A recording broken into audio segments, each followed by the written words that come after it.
The meeting of Shreveport City Council has now been called to order. We will have invocation by Father Boyd. Okay. And Councilman Nicholson will lead us with the pledge. Stand, please. Let us pray. Stir up your power, O Lord, and with great might come among us. Descend upon this body, that they and we may have hearts of flesh, so that we might all treat the poor with justice and the meek with equity.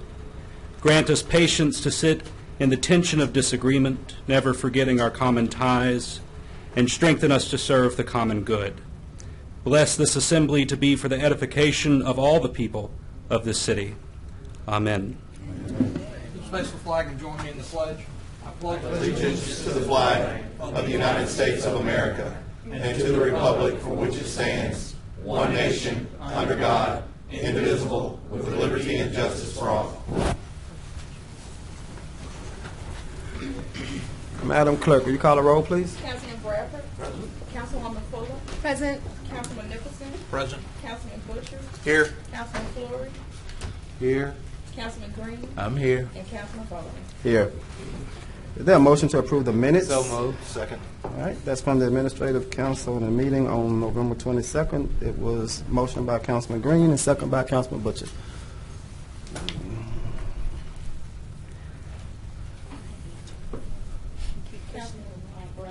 Bradford. I'm sorry, I was talking. Motion carries with 7. Does any council member have any recognitions or distinguished guests at this time? Councilman Butcher? Yes, sir. I would like to recognize the members of the Signal 51 group, and I think we have their president, Mr. Fred McClanahan, out in the audience.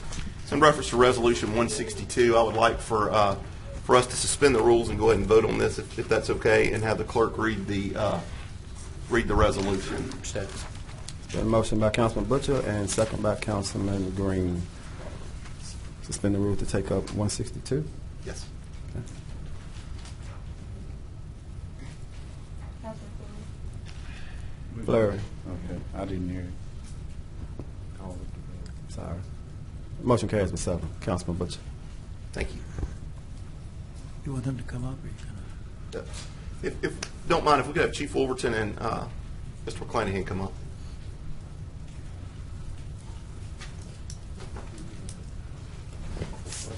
And by the way, Mr. McClanahan is also the chairman of the Caddo Parish 911 Board, just so you know. This is a resolution recognizing the Signal 51 group for the work and support they provide to the Shreveport Fire Department and other public safety agencies in Caddo Parish and otherwise providing with respect thereto, by Councilman Grayson Butcher. Whereas the Signal 51 group was formed in 1969 by 5 local fire buffs whose objective was to serve the fire department of the city of Shreveport in any way they could as private citizens. And whereas the Signal 51 group is a member of the International Fire Buff Associates, Inc., the IFBA has over 85 fire buff groups in the United States, Canada, and England.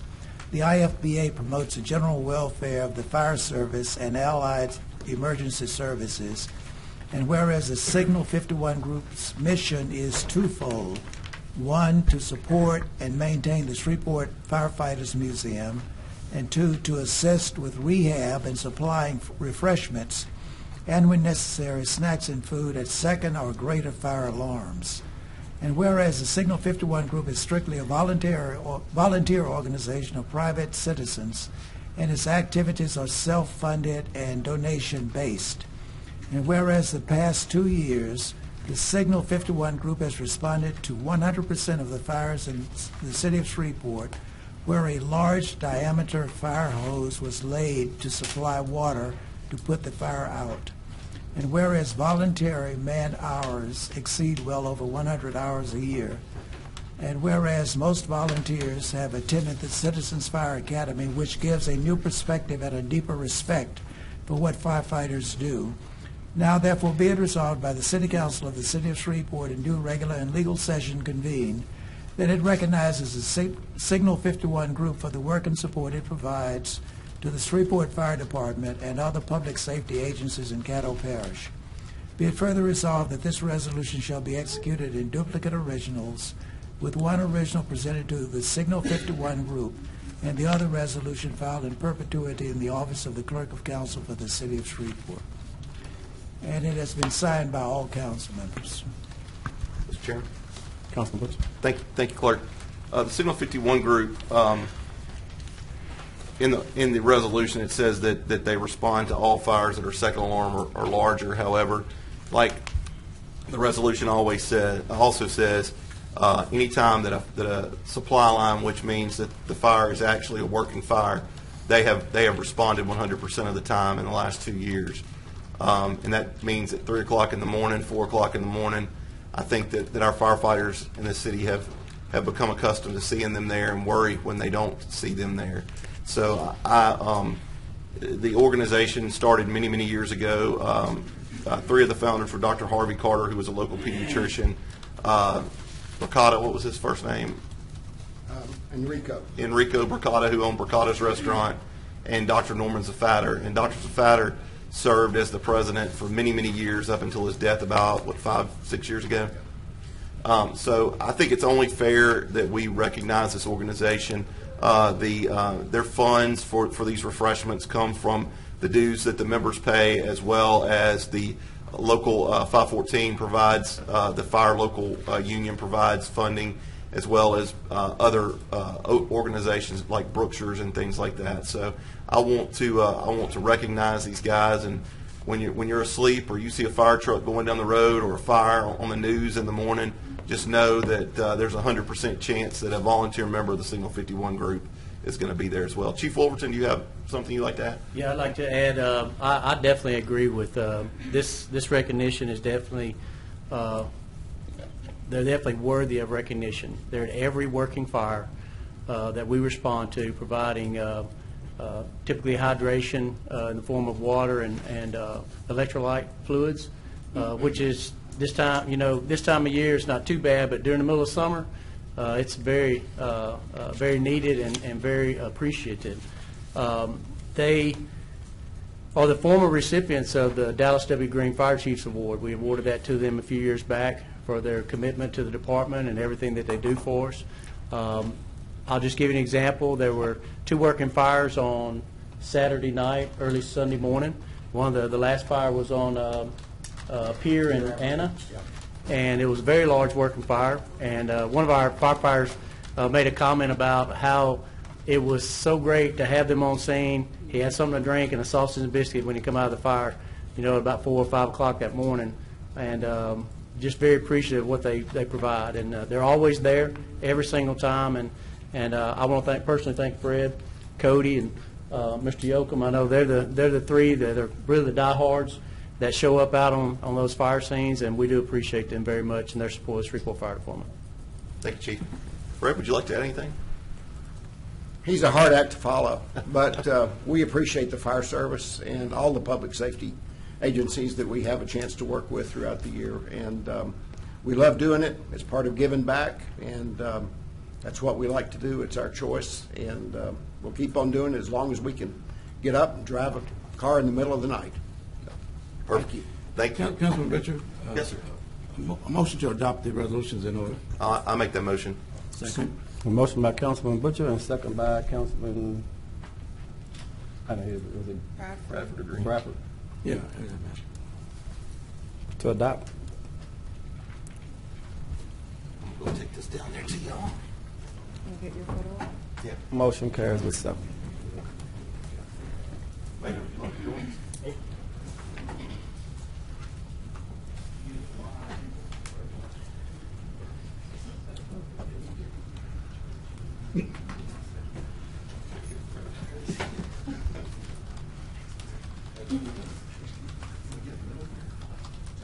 Don't make me come down there and rearrange y'all.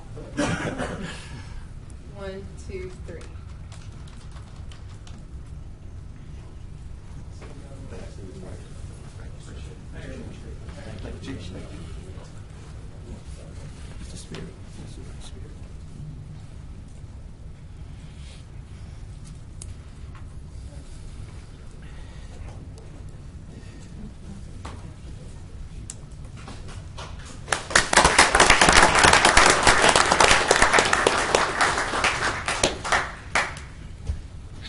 Councilman Nicholson.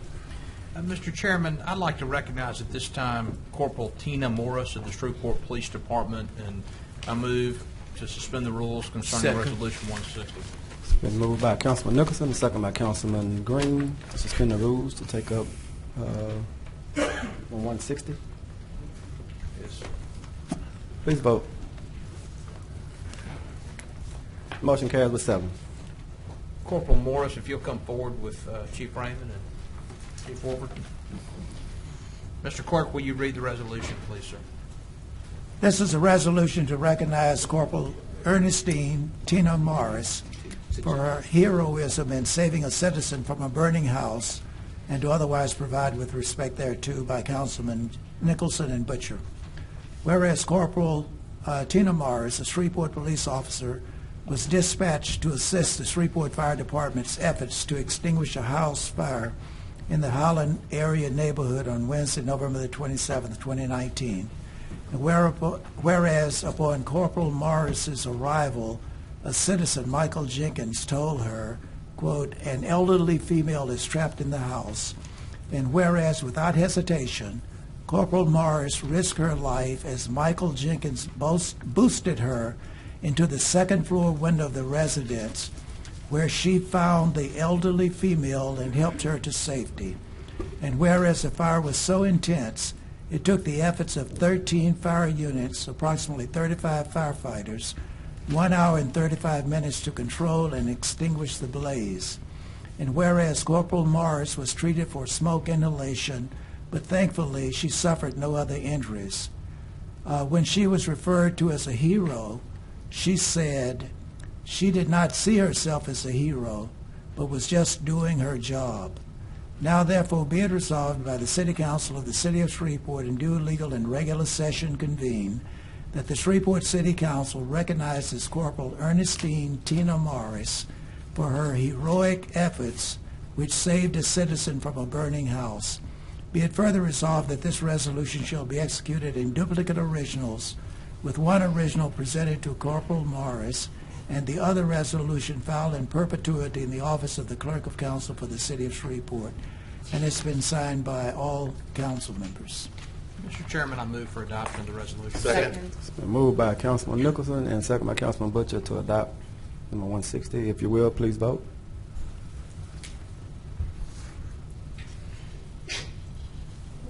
Motion carries with 7.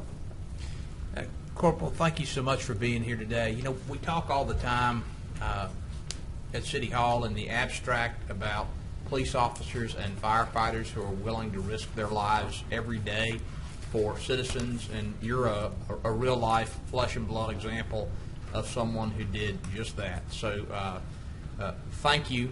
I want to express my deepest gratitude on behalf of the council and the city that you were there when a citizen needed you most, and that as a result of her actions, that citizen's life was saved. I know Pastor Green will correct me if I get this scripture wrong, but it's something like there's no greater love than to lay down one's life for one's friends. Exactly. Is that it? That's okay, exactly well, right. you did that, and so thank you so much for everything you do as a member of our police department. Amen. Thank you.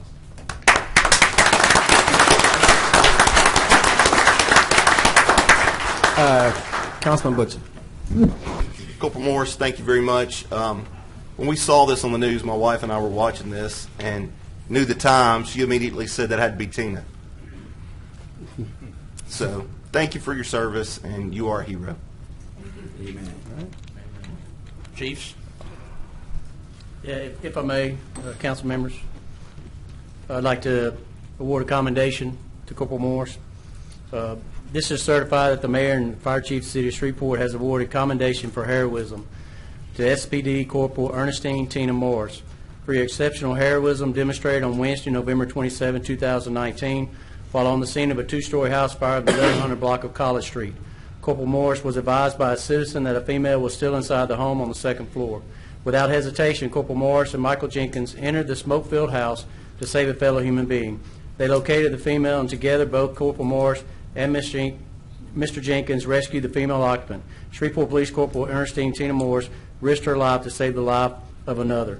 Given under this hand, the City of Shreveport, 10th day of December 2019, is signed by myself and the Honorable Mayor Adrian Perkins. I'd like to present that to you.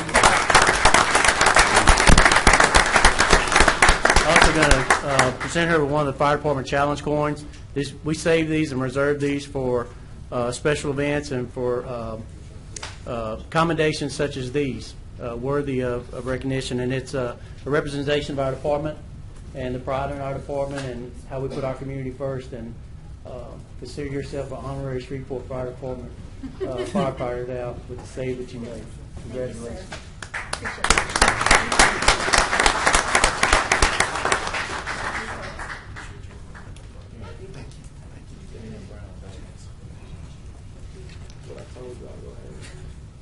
He's taller, but I got the catbird seat, so smile at mine first.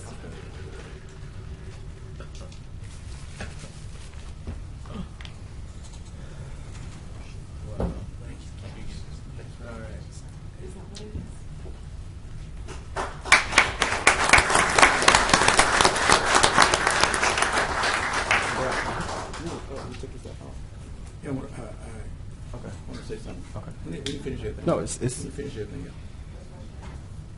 you.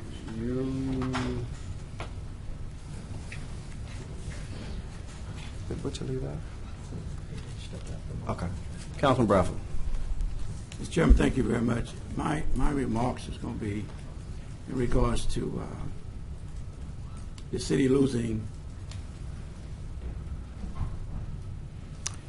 a civil rights icon in the name of Dr. C.O. Simpkins.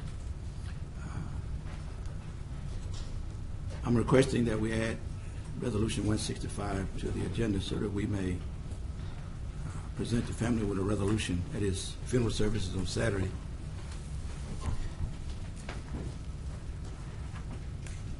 Resolutions are coming in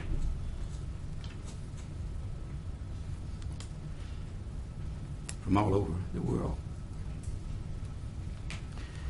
Let me just say, Mr. Chairman, that Dr. Simpkins was one of my closest friends. I'm sure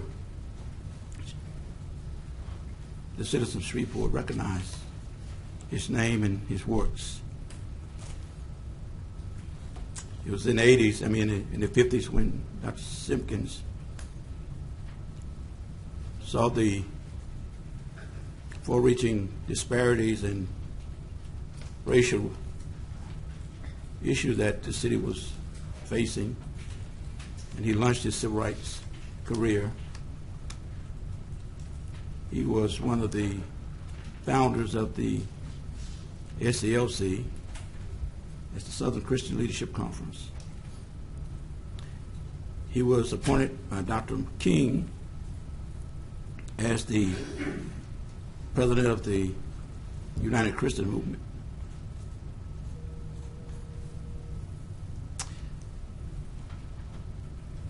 In 1958, he invited Dr. King here to help plan and set strategies to address the issue that we was facing here locally. He had a special emphasis on voter registration, that he felt that until blacks became registered voters and the ability to select their own representative, that we would be second-class citizens.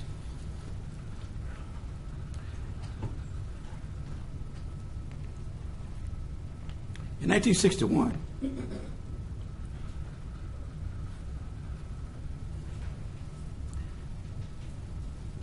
his house was bombed, and his office was bombed as well. And the only reason that he was bombed is because he desired to have a better life for the black citizens of Shreveport. He couldn't get insurance. The insurance company canceled his insurance. He couldn't practice dentistry. He was forced to leave Shreveport for no other reason that he desired a better quality of life for people of color. After 26 years away, he came back.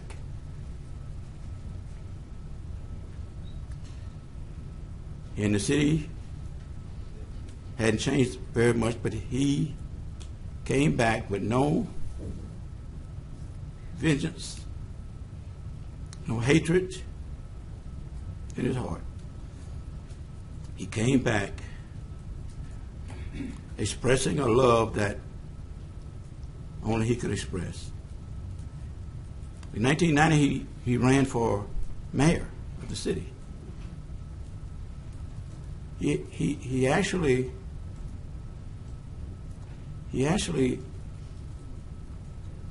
had the most votes in the primary. He was first in the primary against Mayor Hazel Beard, but he lost a very close race in the general election. He inspired us because he felt that, again, being able to participate and be a part of politics would be a very meaningful way to produce that quality of life that he so desired. So in 1991, he sought office again. This time he sought the office of State Representative, District 3, and he won. He served for 4 years. His work as a state representative is very impressive. He accomplished a lot in his 4 years, but he thought that he could do a better job as a state senator, so he gave up his position as a state representative and ran for state senator, District 39, but he didn't win that. But that didn't stop him. He continued to be an advocate for the goodwill of Shreveport, not only for African Americans, but for all of Shreveport. He was an ambassador for Shreveport. But while he was in the legislature, he desired to, because he represented the Cooper Road, the MLK area at the time, which was without health care. They had a gym, a converted gym that the David Raines Center operated, but the Caddo Parish Commission took that center and transformed it into a health center that David Raines operated. So he met a man named James Elrod, the president of Willis Lane Health System, and approached him about additional health care on the Cooper Road. And he made him an offer he couldn't refuse. He had 5 acres.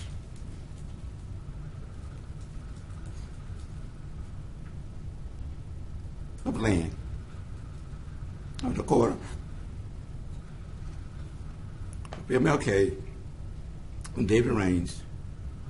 He told Jim Elrod, I would donate this land if you would build a clinic. They agreed, and the clinic was built and opened in 1995, and for the last 24 years, people in the underserved community of Cooper Road and other surrounding areas have been able to get dental and medical service regardless of their ability to pay. It wasn't a part of the deal, but he did recommend that yours truly would be the manager of that health center.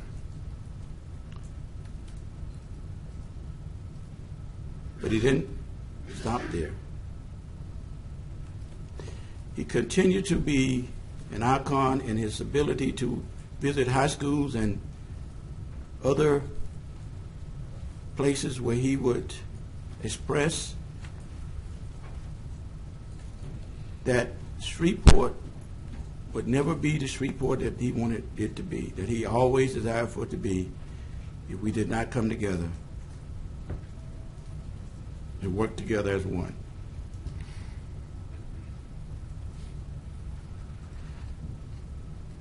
last Wednesday, 5:42 in the evening, in the presence of his lovely wife, his children, my wife and I, we witnessed him taking his last breath.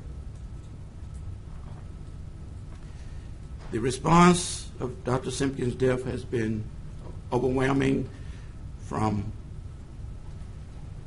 those who appreciated his work, his courage, his sensitivity, and his passion for mankind. On Friday,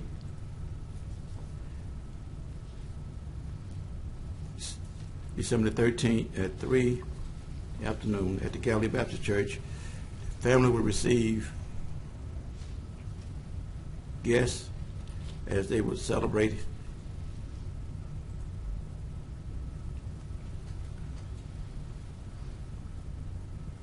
his life and legacy. But on Saturday, December the 14th, at 12 noon at the Galilee Baptist Church, persons from here and forward convene in Shreveport at the Galilee Baptist Church, 1500 P Avenue, to celebrate this great man. If you, council members, mayor, if you are available to get just a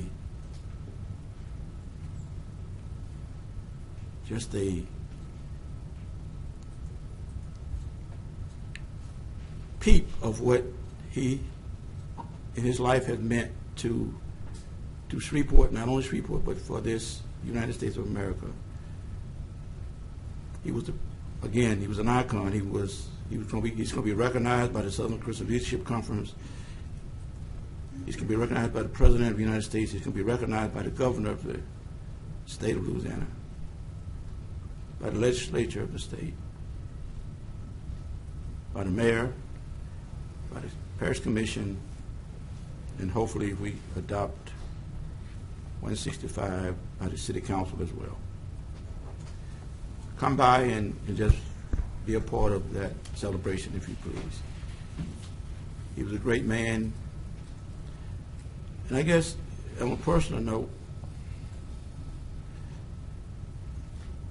I'm kind of sad that we have not reached Shreveport, have not reached and become the city that Dr. Simpkins dreamed about. But we can become that city. We can become a city where all of us are treated equal, regardless of the color of our skin or from where we live.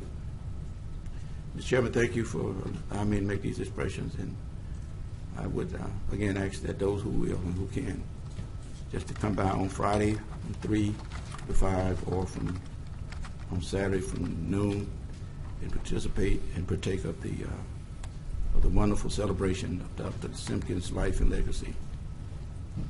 Thank you very much. Thank you. No, it's going to be introduced first. It's going to be introduced. It's like,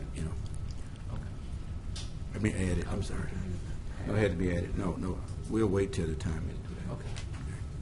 Okay. Councilman Bradford, I just wanted to add on to what you just stated, that if it brings any kind of any more hope to you, then there's hope here for me, is that I can sit up here and sit in between the two guys that I sit between and know that there's some hope. That Shreveport can be and will be better one day. Great. Okay.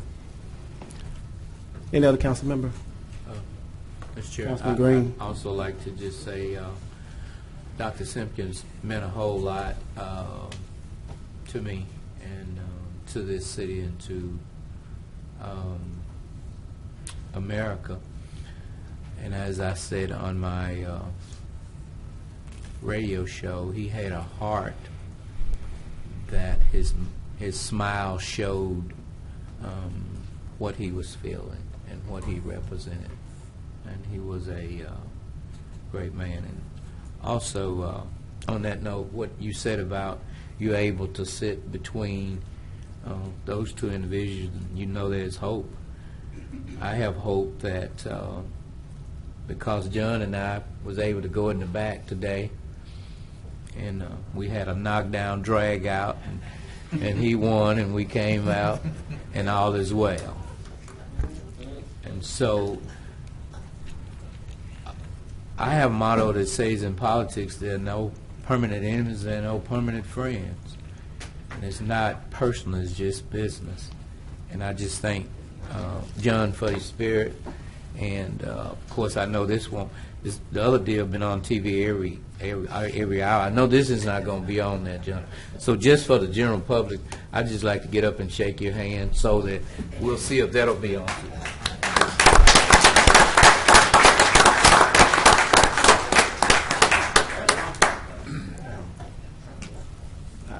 Thank you, Mr. Chair. All right, thank you, Councilman. Chairman, there was a loud boom back there. I don't know if they were wrestling or what, but Councilman Flurry and I, as we were making up, heard that happen. So, Councilman Butcher, the only thing Councilman Green lied about was who won all that. It wasn't me. Yeah, Thank you. I'm gonna stay out of that because I know Councilman Green told me he wasn't gonna let you win. So we move on from that one. Mayor Perkins. Thank you, Mr. Chairman. I can't sit here in this mayor's seat without, acknowledging Dr. Simpkins' contributions to this city. It's the people who came before us that pushed the needle so that we can accomplish what we accomplished. And I'm very aware of the energy and effort and sacrifices that Dr. Simpkins made, not only on behalf of myself, but on behalf of our city and our country. So condolences to his family. And I'm just grateful that they shared him with us as long as they did. On that note as well, I would like to announce the Shreveport Commission on Race. Today is National Human Rights Day, so this is a fitting time to talk about this. But myself and Councilman Bradford and many of our talks a couple weeks back talked about a lot of the dialogue that we've had this year, a lot we've even experienced in these council chambers, a lot of very contentious moments, that race was one of the driving factors of the division in debates. We got together with some other community leaders, Dr. Critcher, who runs our Human Rights Commission, and Larry Clark, the Chancellor of LSUS, and we decided we needed to stand up this commission. We discussed the racial divide in our city, and this is one that's far too common across the country. This isn't specific to Shreveport, but we really want to do what we can to heal our city and bring everybody closer together. We believe Shreveport can serve as a model for what a community can achieve when it sincerely and honestly decides to address the issues that divide us rather than what unites us. We must address these issues and confront them head on, and we are committed to doing so. That is why we're starting this commission on race, and those interested in being a part of this can apply on www.shreveportla.gov starting today through January 10th, 2020. Next, I want to jump back to the theme of those that make contributions to our public safety here in Shreveport, and I would like to recognize Mr. Ed Angel. Is he in the audience? Mr. Ed Angel, you can come up if you. Mr. Ed Angel has contributed over $17,000 to the in the ELA group to the Shreveport Police Department. So I wanted to quickly recognize him and ask him if he had any words he wanted to share with us, or if Chief Raymond wanted to acknowledge the contributions and what it means to the Shreveport Police Department. Yeah, if I don't mind, Mr. Angel, first, both Mr. Angel and his son came up with us. It's expensive running the department. Obviously, I don't have to tell any of you that. The K-9 support group was started a number of years ago to provide some additional funding to that unit, specific to their needs. And Mr. Angel and the ELA construction group have been very generous in their donations as of lately. They've purchased a new canine obstacle course that was in need of replacement out of our academy. They purchased some bite suit for the officers to train with the dogs, a ballistic vest, and they're still putting some money together in hopes of purchasing a new canine for us in 2020. So we just want to recognize them for their efforts and their continued support of the Shreveport Police Department.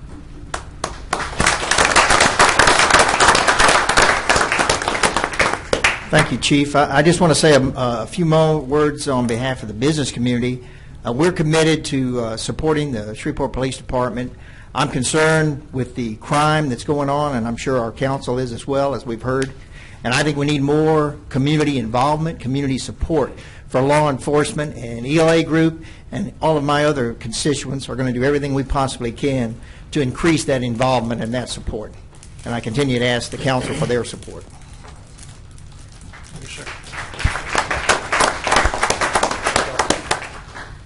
Would the council like to make any comments, Mr. Angel? Councilman Nicholson. Well, I'll just add my thanks to the thanks of the mayor. Thank you for all that you've done for the Shreveport Police Department. One of the things that I understand well after a year in this seat is that we can't do it without the help of the entire community. We can't support the police the way we need to, the fire fighters and our other public officials, without everybody's help. And you're certainly doing your part to do that, and I thank you for that.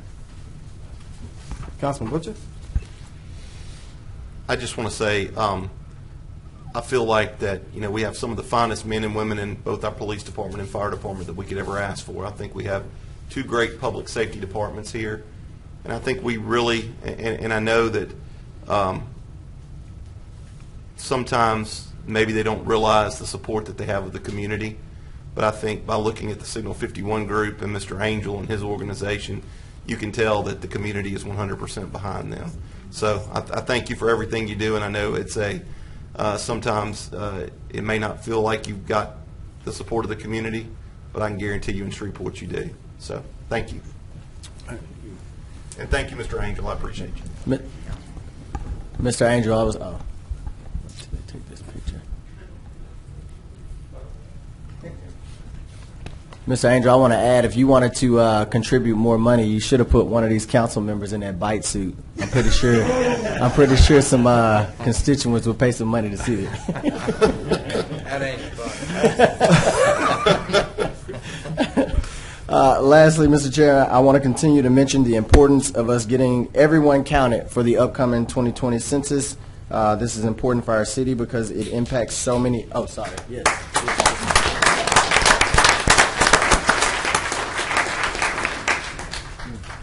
This is important for our city because it impacts so many areas of our community, particularly in the way of funding. Council members, thank you for submitting names to the CAO of people who will serve on a committee to ensure we get the message out and get all of our citizens counted. Thank you. Okay. Mr. Harris, anyone have anything for property standards for Mr. Harris? Seeing none, thank you, Mr. Harris.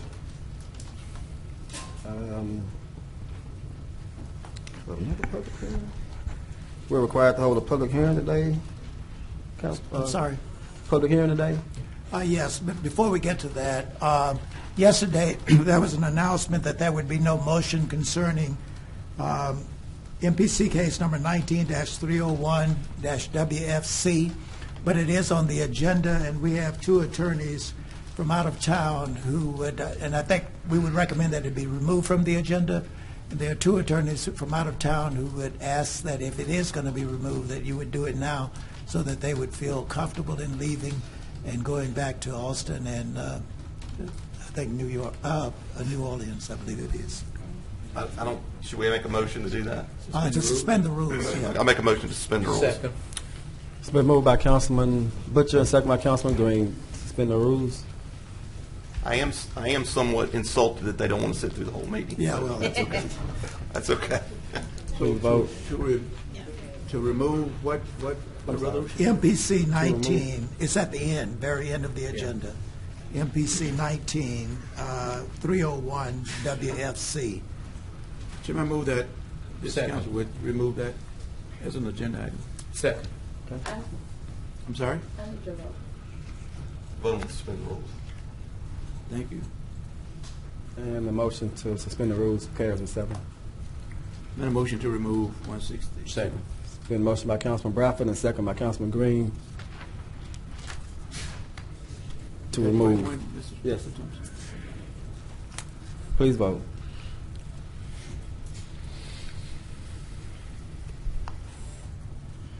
And that motion carries with 7. Mr. Chairman, we do have a public hearing on Resolution 132. I don't know if the administration has a presentation. Yes.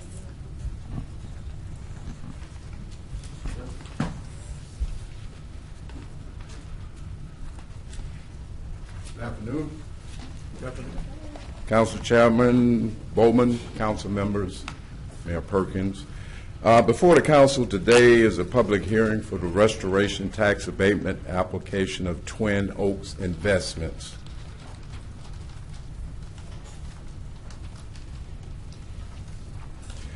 The restoration tax abatement program provides a 5-year abatement of ad valorem taxes on the renovation or improvement of existing commercial structures and owner-occupied residences. The incentive is open to all Louisiana businesses and homeowners with existing structures to be expanded, restored, improved, or developed in qualifying locations and as approved by the local governing authority. Qualifying locations for the properties include economic development districts, downtown development districts, historic districts, and those are listed on the National Register of Historic Places. They are different from the enterprise zones and economic development zones. The building that is the subject of this property is located at 2712, 2730 Linwood Avenue in Shreveport, which is located in City Council District B, and the City Center Economic Development Center. I'm sorry, Economic Development District. Before the current restoration, the building had been vacant for 27 years. Twin Oaks invested $1,700,000 in the complete renovation of the 30,000-foot building. The ad valorem taxes abated by the city is $8,155.13 per year for a total of $40,775.65 over the 5-year abatement period, at the end of which they may apply for an additional 5 years. Twin Oaks Investment has indicated that as a result of the restoration of building, 81 construction jobs were created with an estimated payroll of $824,500. Additionally, the company will lease the building to a tenant that is estimated to employ 25 employees with an annual payroll of $1,130,000. And we're requesting that the city approve this application by Twin Oaks, and we have Mr. Ronald Remedies here, who's here to answer any additional questions that you may have.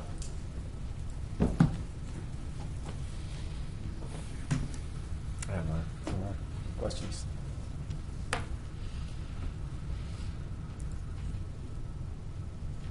Don't look so disappointed. Mr. Chairman, he's standing up there. What's the building going to be used for? As of right now, we've talked with with 3 different potential tenants. One is a say I'm under NDA, but national. It's a Fortune 500 company that owns. They distribute mechanical systems, and they're considering consolidating several of their regional offices into one and bringing it to Shreveport. And a lot of it has to do with the interstate system and some of the things that have been recently completed. The building, obviously, as we've raised the roof and allowed the warehouse to be stackable, there's several things that have made this building more interesting. And then we have some interest, if that doesn't work out, from one of the neighbors that's in need of parking. So there's several different opportunities for this, and if they do lease part of the parking lot, then we would still lease the building, in the warehouse space for that. But this is our fourth property that's participated in the restoration tax abatement program. This works. This helps when we're doing our pro formas to start these projects. It really helps the math at the bottom of the page. And just so you guys know, the first property that we did to participate in this program is 1200 Marshall, where the Red River Brewing Company is.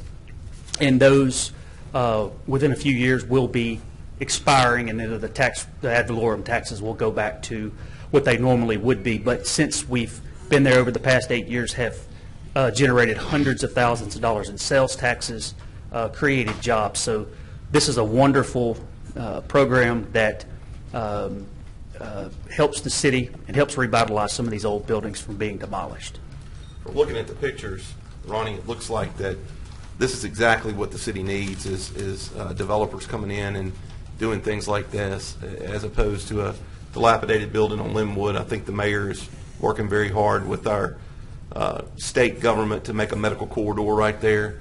And it's very attractive to see that building there whenever you're trying to sell the medical corridor going down Linwood. So I applaud you for doing that, and I hope you will continue to be a partner with us and continue to do more projects. Councilman Bradford? Let me also express my appreciation for you looking at that area. Back when I was a boy, that was the Linwood Auto Mile. All the car dealerships was there before they all went out Bert Coon's way. But that area had, was on the decline, and you never know. I mean, you saw the potential in it. What was your investment in renovating those buildings? As of right now, we're at $1.7 million, but we're not quite finished yet. Not finished yet. We still have a parking lot and a couple of other things to resurface the parking lot and a couple of other things that we're going to do. So.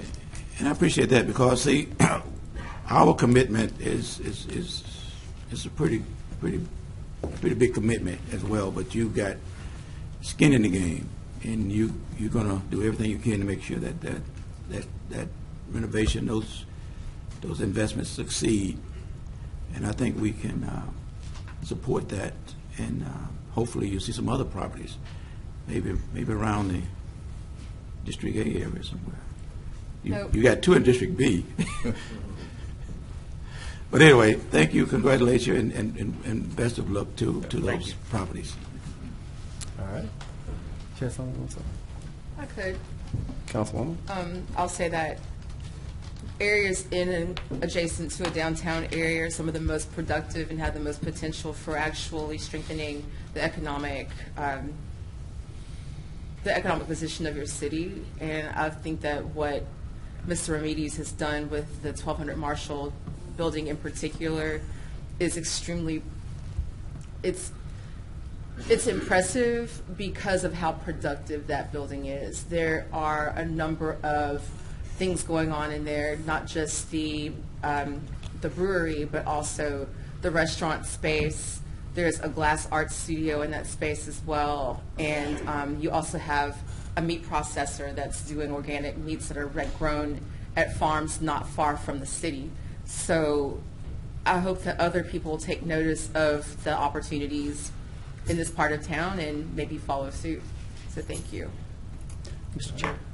I would like to say that this was not all just what we did, but I can say that everyone we've worked with the city of Shreveport, Mr. Lewis has been great. He's been on top of things.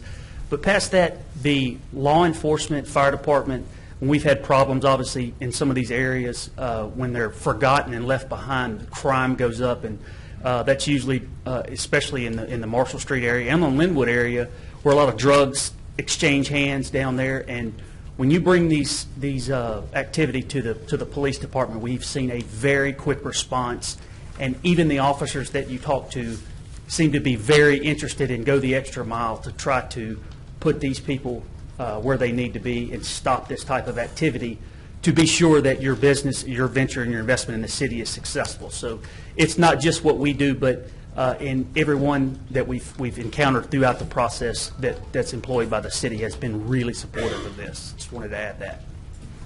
Okay. Well, thank you. If that's it. All right. I don't know if we had anyone that present that wanted to speak for or against this ordinance. Anyone present want to speak for or against? Seeing none, it's closed. Thank you. Mr. Thompson, there's legislation to be added today. We have one item. It's Resolution 165, honoring the life and legacy of civil rights pioneer Dr. Culbert Armand C.O. Simpkins, and otherwise providing with respect thereto. All right. Is there anyone present who would like to speak for or against adding this to the agenda? Seeing none. I move, Mr. Chairman, that we add this to the agenda. All right, it's been moved by Councilman Bradford and second by Councilwoman Fuller to add. Please vote. And the motion carries with 7.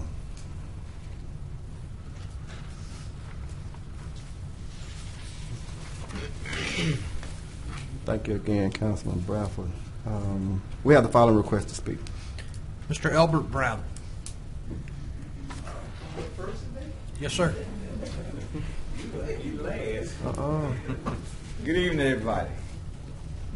Good evening, everybody. Hello. Good evening, Mr. Brown.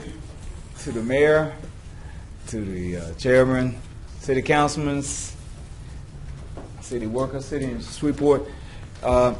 I'm just here to just give accolades to the progress going on in the city of Shreveport. And it's just a time, but it's just slowly coming. It's an incline. We're going to make it.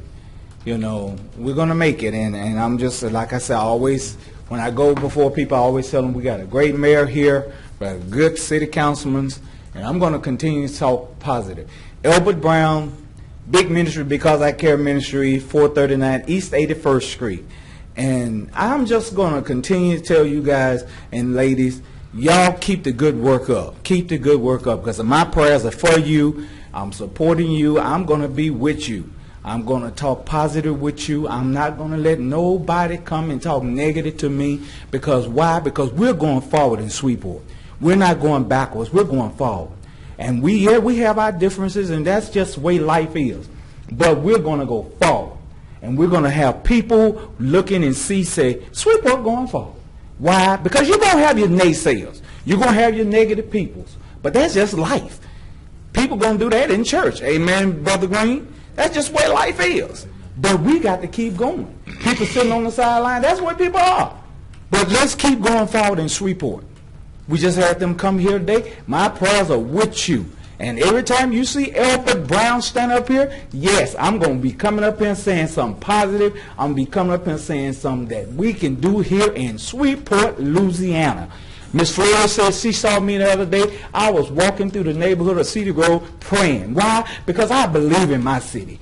I believe in my city council. I believe in my mayor. I believe in my people here in Shreveport. I believe in the workers. I believe. And I'm not going to let nobody take that from me. Why? Because God told me that day, he said, what do you see, son? I said, I see people have lost hope, but I hasn't lost hope. Why? Because there has to be somebody to tell people we can do this. Because all it takes is a seed. That's all it needs is a seed. And that's all we need. So brothers and sisters, we're praying for you. We're with you. I love you. And we're going to do this forward. Amen? Amen. God bless you. That's a hard act to follow from my seat, but Mr. Butte is next to speak concerning 1019 Pickett Street. Mr. Bute is the last name? Okay. Mr. Demetrius Harris. These are from yesterday. Oh, I got some mixed in from yesterday. How did you do that? I'm not sure. Brandon Shaw. That was just another one. Mr. Sanders, would you like to speak today? Yes, sir. All right. Mr. Brown, you still had 30 seconds. Thank you. That's impressive. If he's going to talk like that, I want him to use all his time, Mr. Chairman. Is it still 3 minutes today as well? Yes, sir. If you just Okay. state your name and address, please, Mr. Sanders. Alonzo Sanders, 1019 Pickett Street, Shreveport, Louisiana.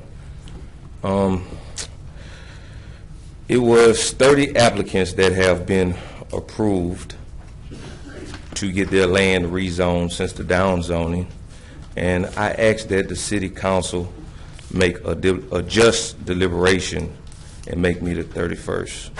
You know, it really hurt that it took me almost 3 years for me to get a permit, but it hurt even more to find out that I was the only one to get denied by the MPC for recommendation.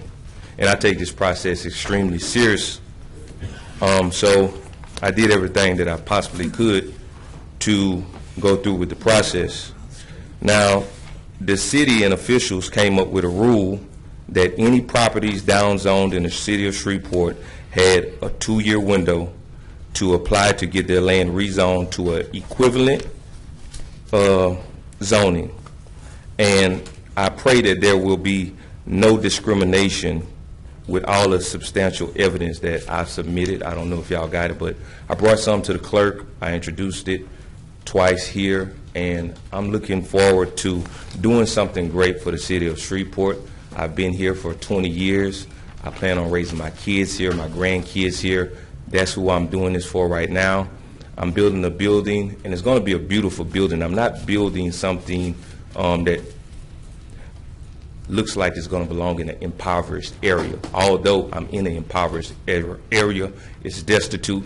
Nothing's over there. I'm the first person to actually go over there and put my own money into this land. I've been working 18 hours a day for the past 3 years, breaking my back, trying to come up with the money. I don't have any banks. I haven't came before the city, asked for any type of funding. I'm doing this out of my pocket. I have a lot of supporters. I brought over 70 people through letters, emails, and coming to speak before the city council within the past 2 months. I've had public records to say some of the people who actually came in here to reapply for zoning, some of them didn't even show up. Some of them didn't bring anybody, and it just passed through. But what I would like to say is that some of my opposers thought that I was going to build an outdoor car lot. So I discussed with them that that's not my interest. It's going to be an enclosed dealership, and that it's not going to be any cars on the outside. All you're going to see is 2 buildings. Everything will be by appointment only, and the building itself probably will only house about 8 cars, maybe 10 cars at the most. But I wanted to just put that on the record that it's actually going to be an enclosed dealership. And some of the opposers who I talked to, they said that if that was the case, that they would be in agreement with it. And I don't know if I had to sign some paperwork saying that, okay, I'm not going to do an outdoor car lot, but I'll be willing to. Mr. Sanders, members are free to ask you questions, but your time has expired. Okay. Thank you, sir. Any questions? Yeah, Mr. Sanders, I came in late yesterday, and I heard some of the commentary from some of the supporters. Mm-hmm. Do you own this property? Is this your Yes, you own this property? Yes, I do. So you wanted to put a business on your own property, Yes, sir.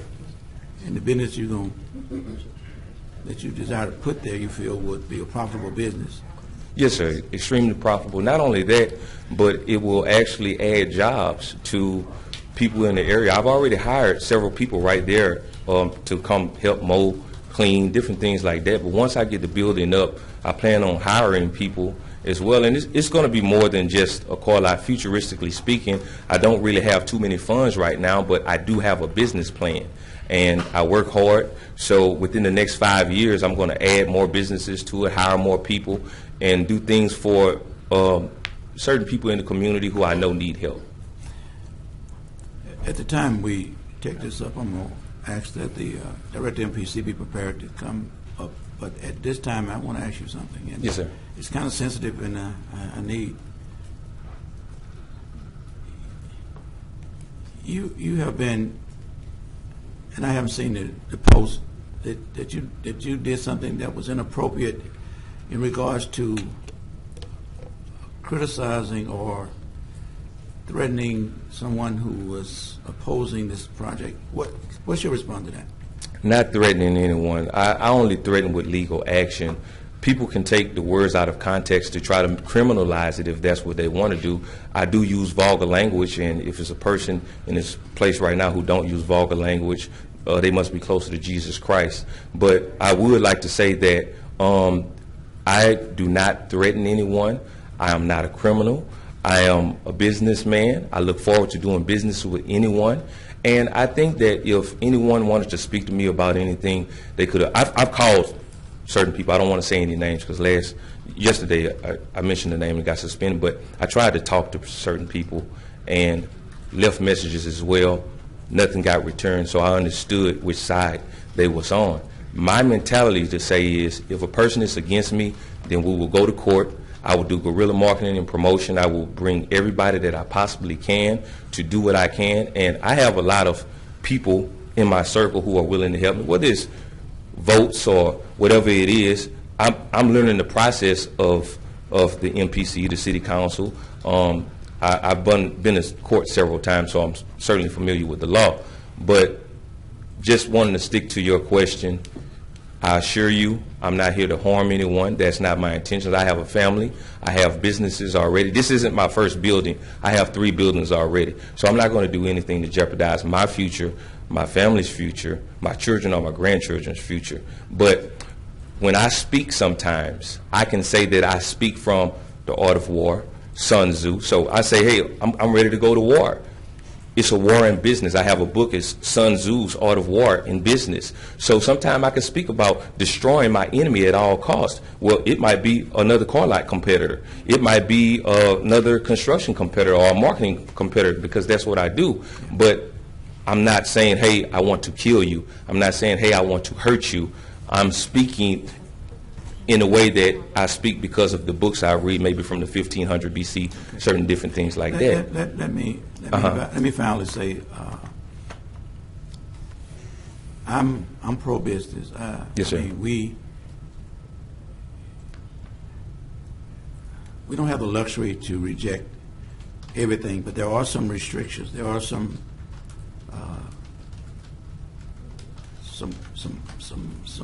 ordinances and some standards that will prevent us from approving certain recommendations from the NPC. That's why I want to hear from the NPC. In my understanding is that your potential business is in an area that is not destitute. No, well, I know the area. I mean, it used to be a thriving area, but it's not just what I mean as relates to his relationship to the downtown area. It's not part of the downtown area, you know. I'll get that information, but I just want you to know that the MPC has the resources to research and to look at all the policies and procedures and ordinances and resolutions that would afford, you approval or not, but this council would consider anything. But I just want you to know that when we are a public body, we're a governmental body. Yes, sir. And we have to do things that is decent and in order. And when there's accusations that something inappropriate or undecent was done in the environment to help, move something or not move something, it's very concerning. So anyway, I'm going to hear from the MPC at the proper time, and this council will consider your request at our greatest consideration. Okay. Okay. Thank you. Are you saying you're going to consider it today, or? It's on the agenda, isn't it? Yes, yeah. Councilman Bradford. Yes, Yeah, sir. okay. There will be consideration Okay. today. Will I have a chance to do rebuttal, or this is it? No. Right now? No, there's no rebuttal. Okay. Thank you. Thank you. All right. And I've got several people who've asked to speak with Slopes Day today. If they're for yesterday, we'll just move forward. LaDerrick Simpson, Steve Grant, Edward Jackson, Jonathan Clinton, Merle Lane,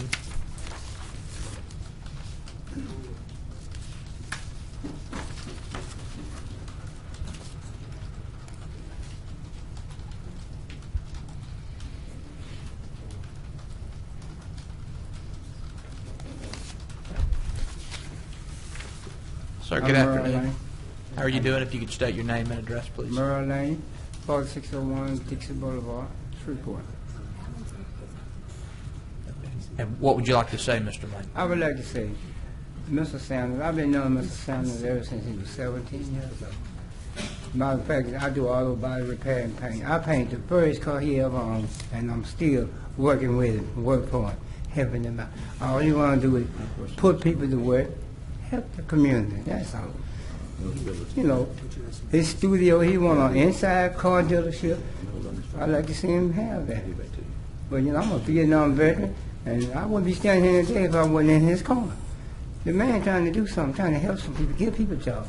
That's all. Thank you very much. All right. Thank you, sir, and Thank you. thank you for your service to our country. Thank you. Mr. Brendan Shaw, Mr. John Johnson, Mr. Warren Spruce,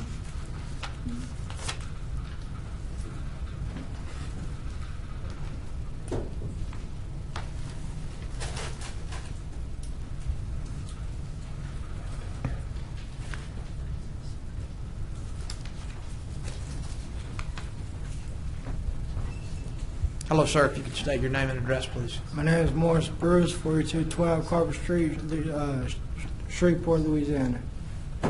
I've known Mr. Sanders for a couple of months now, and he's a very good guy, and he tries to help as much as he can. And I think his business is going to grow and help a lot of people in the community. Because I live in Motown, and there's a lot of people without jobs, and he helps a lot of people under need help. So I think it's going to be a good thing for the community. Hey, very good, sir. Thank you so much. Thank you so much. Mr. Killis Green.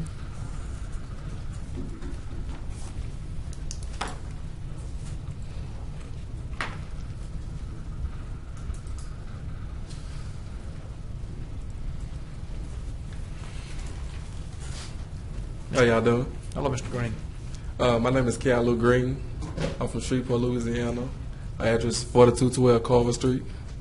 And I'm here today to support Mr. Sanders. I know him a couple months too. You know what I'm saying? He came to me like, hey, I got this business that I'm trying to grow. I need you. And me, myself, I do work like that, you know what I'm saying? And like you said, everybody, where we stay at, we need jobs, you know what I'm saying? Hey, I'm behind them with it, you know what I'm saying? All the way. That's it. Okay, very good. Thank you, sir. Mr. Bill Weiner.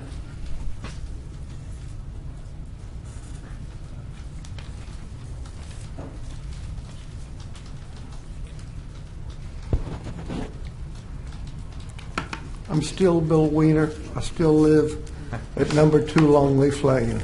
Thank you, sir. I have 2 items to discuss. One's very short. There was talk of having a meeting here today concerning the cross-file development, and I know it went to a meeting between the city attorney and the council, Arthur's office, because something was wrong with what they were presenting. And I understand that it's been moved to January. I'm here to ask that if you put that on the agenda in January, you put on a second piece to allow the citizens to ask questions about what was presented and have not a 3-minute on this point, but a discussion to find out what's going on, what could be done better, what shouldn't be done, what might be done. Just open it up and have a discussion to help you make a better informed decision. And I would like to see some evidence that that is actually put on the agenda to follow the presentation. And I'm also concerned that I've heard from his first presentation here that he wanted a non-binding memorandum of agreement. Now I hear he's asking for a binding memorandum of agreement. I call that a contract. And it needs to be discussed and addressed to find out what the city is being obligated to under what he is proposing. The second thing I wanted to mention is years ago when Hazel Beard tried to demolish Galilee Baptist Church, Claude Underwood, who had been a member of this council, and I intervened, got a TRO, saved the building, and have protected it, and now the city is behind restoring it as a civil liberties, civil rights museum. I would like the council to officially do whatever you have to do to name one of the rooms in the new Galilee after C.O. Simpkins. He and I worked together on trying to save that building, and I think it'll be a wonderful gesture for the work he did. Any questions? I don't have a question, but Ms. Weiner, your request on how to refigure the council is not in order. What we will do, I would attempt to do, I would attempt to call another meeting of the Small and Emerging Business Task Force to address some of the questions that you had. And some of the That's concerns. fine. I appreciate it. But I'm But saying until he makes his presentation, we don't know what to address. No, but I mean that the request of reconfiguring the order of the council is not a part of the process. But I'm saying that before there's a vote on the Cross Value Project, I'll convene another committee meeting where the concerns of any citizen would be heard. Okay? Thank you. Thank you. Thank you. Thank you very much, Mr. Chairman. Thank you. Thank you. Mr. John Mayfield.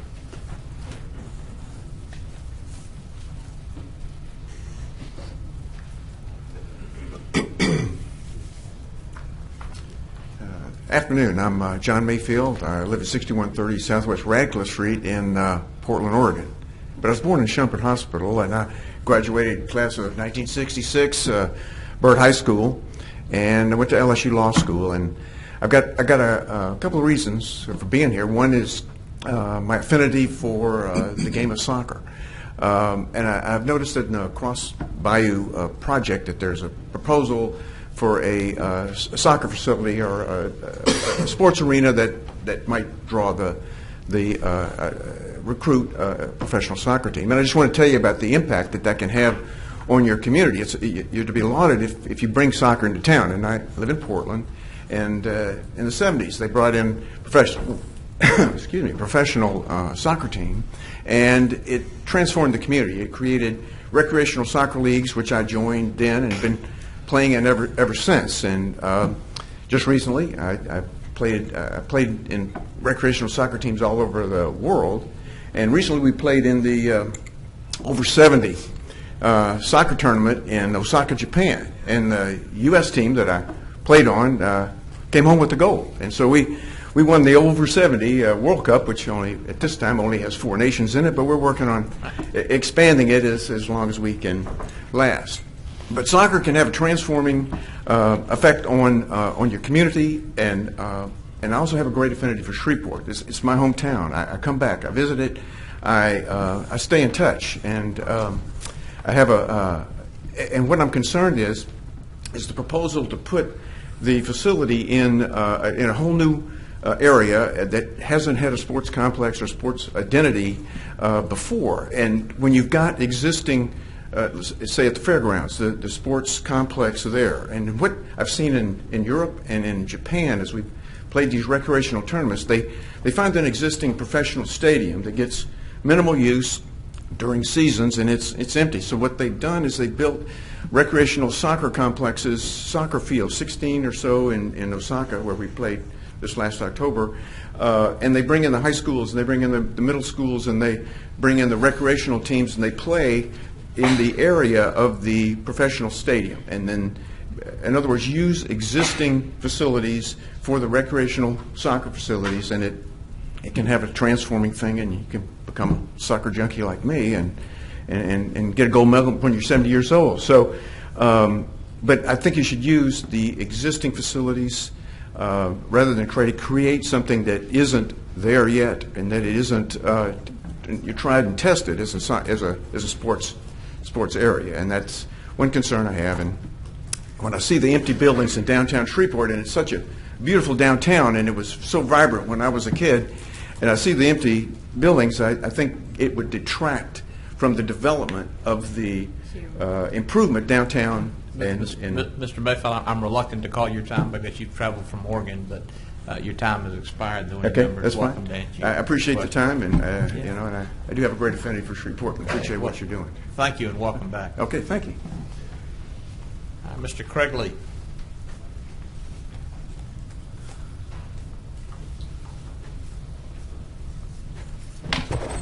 Craig Lee, 1112 Prospect Street, Shreveport, Louisiana.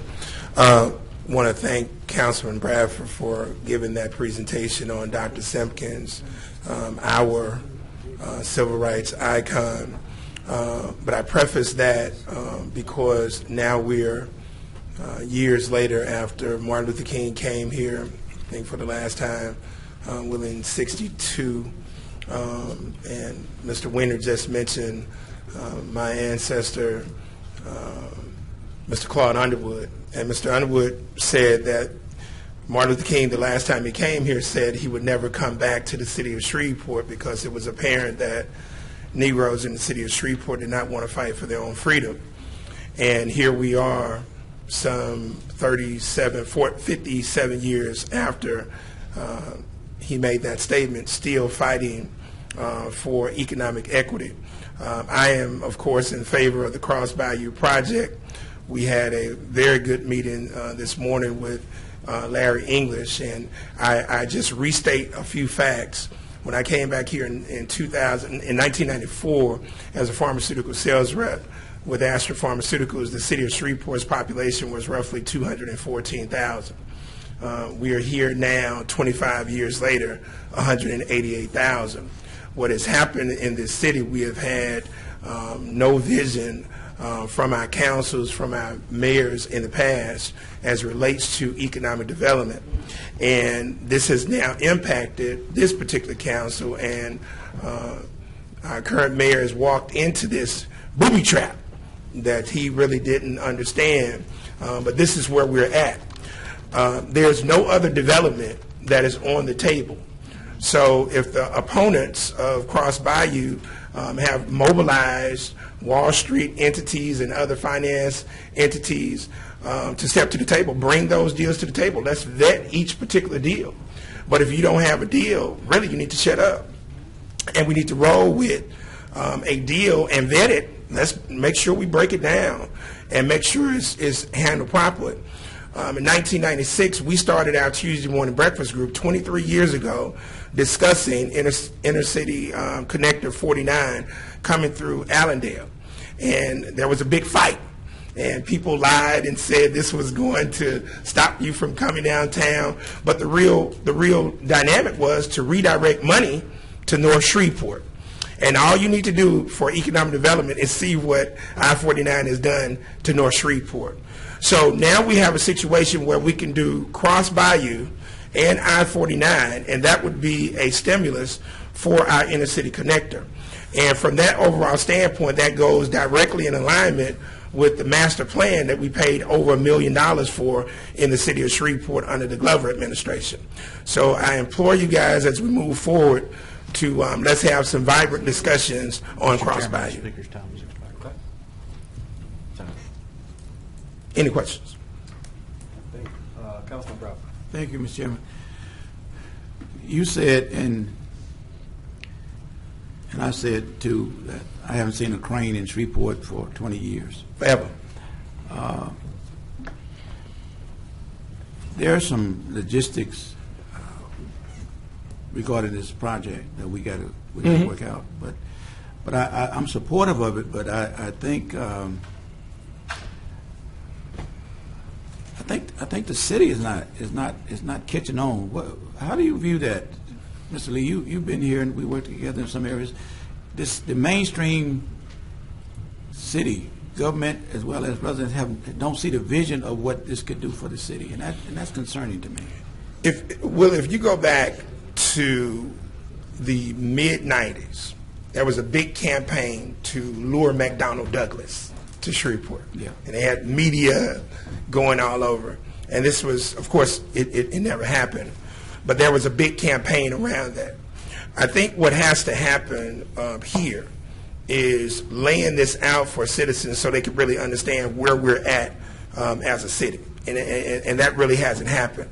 When you show people that a city only moves based on tax revenues that are generated and really break it down economics and how the financing of a city rolls, once they see that 70 to 80% of the employees, the workforce in the city of Shreveport and the parish of Caddo work for the public sector, and then they see now our population has dropped under 200,000, which we've lost federal funding, we're losing tax revenue.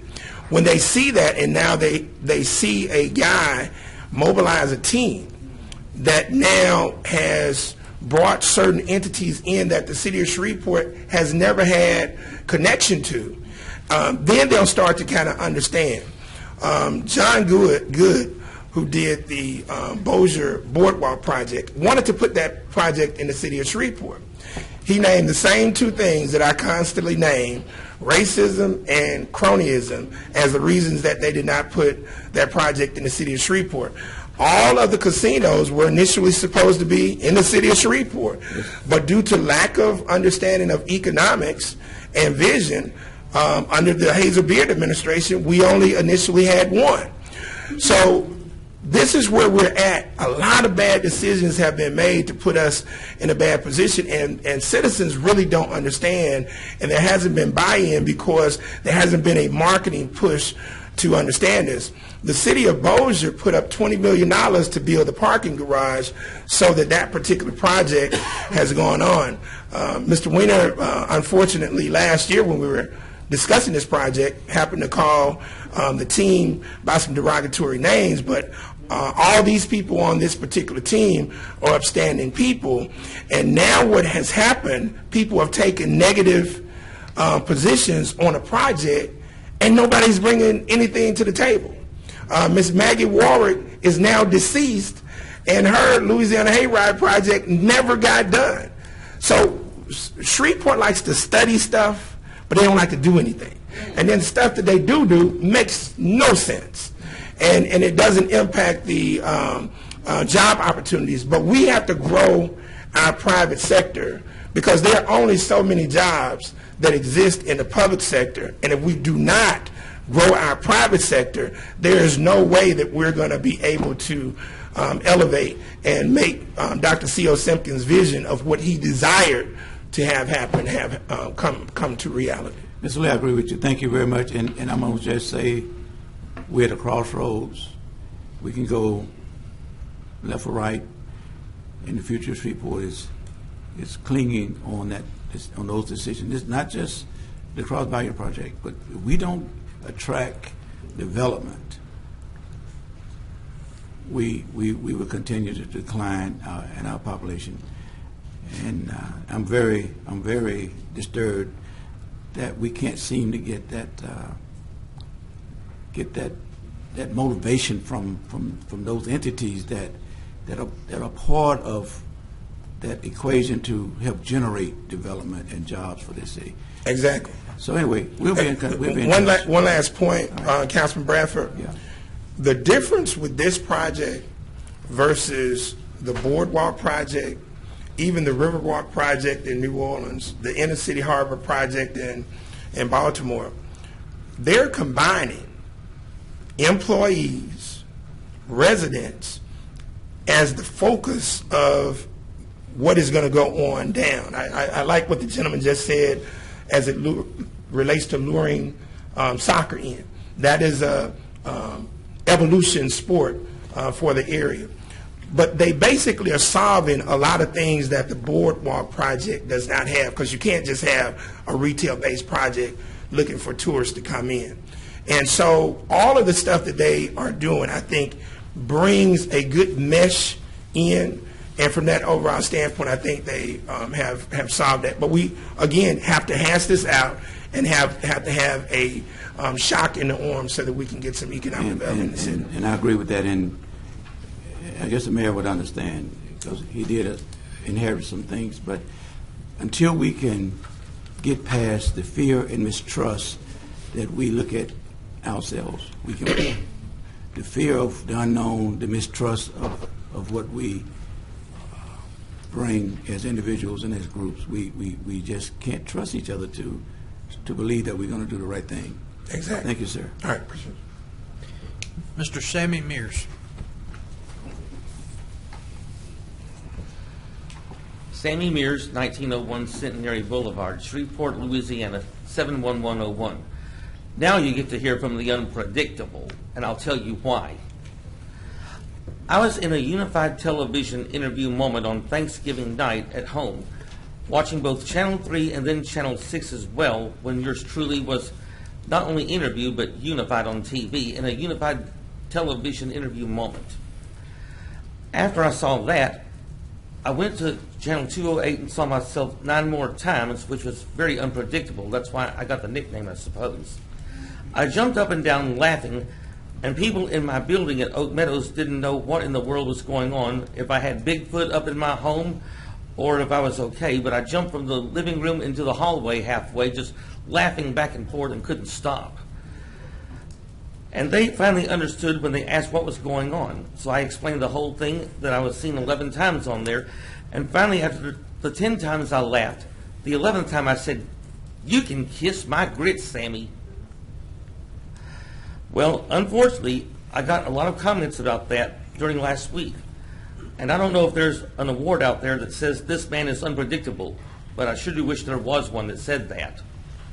Because I can be unpredictable. I can pop up on a TV anywhere and see me. And it's just like if you see a person throwing the margin out to see the butterfly, it may not tie in, but it fits very well. Anyway, I just wish there was some word out there that said this person is an unpredictable person. Now, I would like to invite everyone who's interested to come out on December 11th and 18th to the Church of the Holy Cross Church for soup, dessert, coffee, and ice water for $5 on December 11th and 18th, which is going to be tomorrow and next Wednesday. It'll be from 11 a.m. to 1 p.m. If you're not too busy with work, and I hardly use that word very efficiently, but if you are not busy, feel free to come to the corner of Cotton and Texas Street. I hope to see you there. Mr. Marvin Muhammad.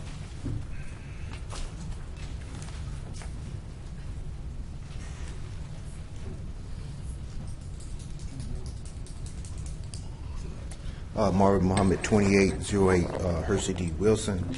I rise to speak on the occasion of economic development in the city of Shreveport. Quite recently, the 2019 bond proposal failed.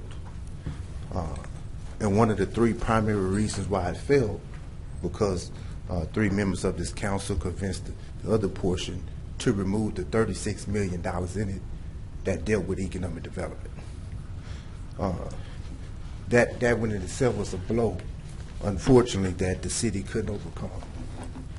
There's 2 other reasons, but we won't deal with those reasons today. About a month and a half, 2 months ago, we spoke about economic development and a plan that we believe that if we put in place could help and aid and otherwise help move the city forward. For the last month or so, we've been hashing out some of those details, some of the intimate details that we feel that would be needed for this council and this administration to support. So it is, again, our belief, and we hope that our mayor will be willing to form a economic development urban trust reinvestment fund. And that fund would be citywide, which would include, again, the Fair Share Program, the Department of Community Development, and also working with the community, the CDCs, the one in City Grove, the one in the MLK area, and also the one in Southern University, where at Sussex as well. They have three components. We believe that the city, along with the banking institutions, financial institutions that are committed to the 1977 Reinvestment Act, that allows mortgages for low to moderate income residents. Why is this important? This is important because Alice says that 40% of Louisianians are at the poverty line, meaning that they're just making just enough to get by. That's where we at. And we talk about the Cross Bayou project, but my contention is that if we have no one that's able to visit the Cross Bayou, spend monies in the Cross Bayou project, to visit in the retail shops, what have you, then it'd be all for naught. We must build, I believe, the city simultaneously. We cannot just invest in downtown Shreveport. We must also invest into the urban core. I also believe that we need a fair housing ordinance. We need to begin to regulate slum lords and also eliminate high rental prices. We need to also begin. Mr. Muhammad, I'm constrained to tell you your time has expired. Okay. Well, any questions? Mr. Chairman, can I ask a question? Yeah, please. Can, Ms. Muhammad, well, can you, I got two prongs that you've written. You talked about this urban trust. You talked about a fair housing ordinance. How many more, I would say, like, overarching themes have you identified in your economic development plan? 4 total. Okay. Can you list them and give us just a brief description of them? Absolutely. Again, number 1, the Economic Trust Fund. And that would be a corporation, if you will, between the city of Shreveport, working through community development, the Fair Share program, and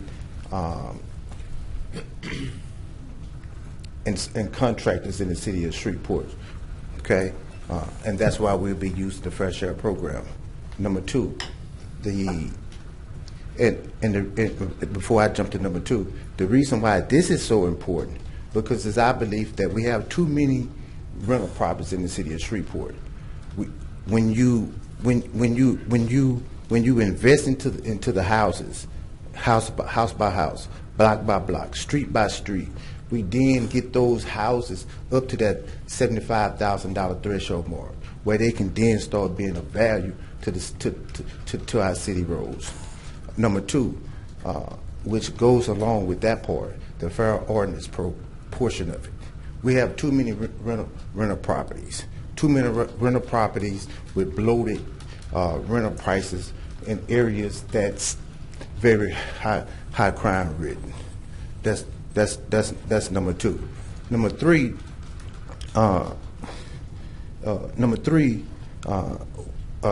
Which is a very critical opponent, and I believe I spoke with Councilwoman Fuller about this portion of it. We do a lot of weeding, but we don't do any seeding. And when you just simply weed, all you do then is just create a valley of opportunity for the next potential criminal to put themselves in that place where the Shreveport Police Department has now removed someone that was involved in criminal activity. So we have to begin to seed into our community. I am also, and the 4th point is, which I'm very interested to see, what was the budget allotment for the mayor's summer student program. We have to invest into our youth of tomorrow. I don't have an exact number on that, but it's publicly available. So, okay. And I'm gonna remain committed to it. I really appreciate the thoughts on this stuff. Thank you, Council. Thank you. Thank you, Mr. Muhammad. Mr. Ron Hardy.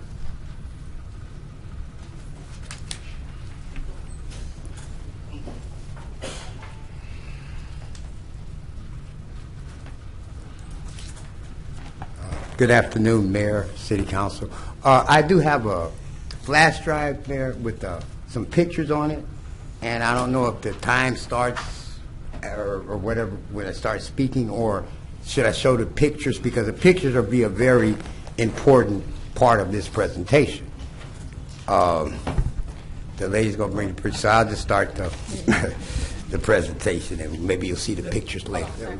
Okay. And I hate to come before you guys with, I know you have so many important issues with a trivial matter, but it's about the weakest people in our community, and somebody got to, speak up for them. Okay. Now, I don't know if the time started, but I'm here to address the presumed, I say presumed, unlawful destruction of personal property at 1243 Wood Street by city workers. I use the word presumed because the mayor, the police chief stood up and said, well, there were some drug activities going on in this camp which authorized them to come in and tear the camp down. So let me just give you an idea of the camp.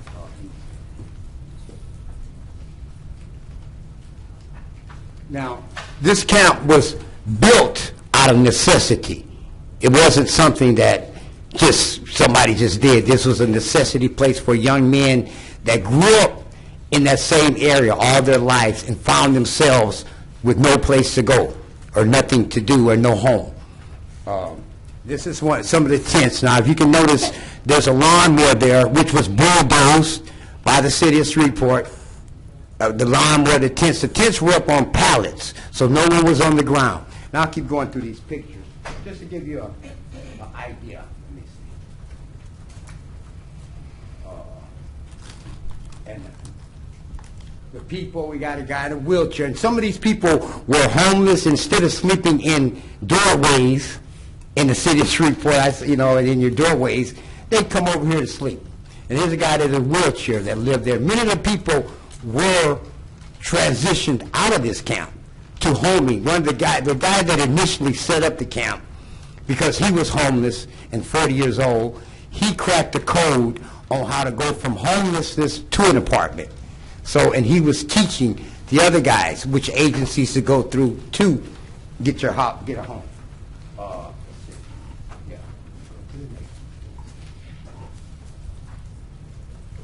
And me as an artist, we even had drum circles over there for them. Just some kind of activity going on for these people. Let me see. And before this camp began, out of that necessity, we had set up a garden, community garden on the other side, and we were growing food over there, and this is a garden that the guys set up in the camp. Now, the thing, and this was a kind of and I want to get there. I know, Police Chief Raymond, I just want to know what is the ordinance or the legal or the United States government that allows people to go on private property to destroy their property. Mr. Clerk, the speaker's time is not displayed. Do we have that? Okay.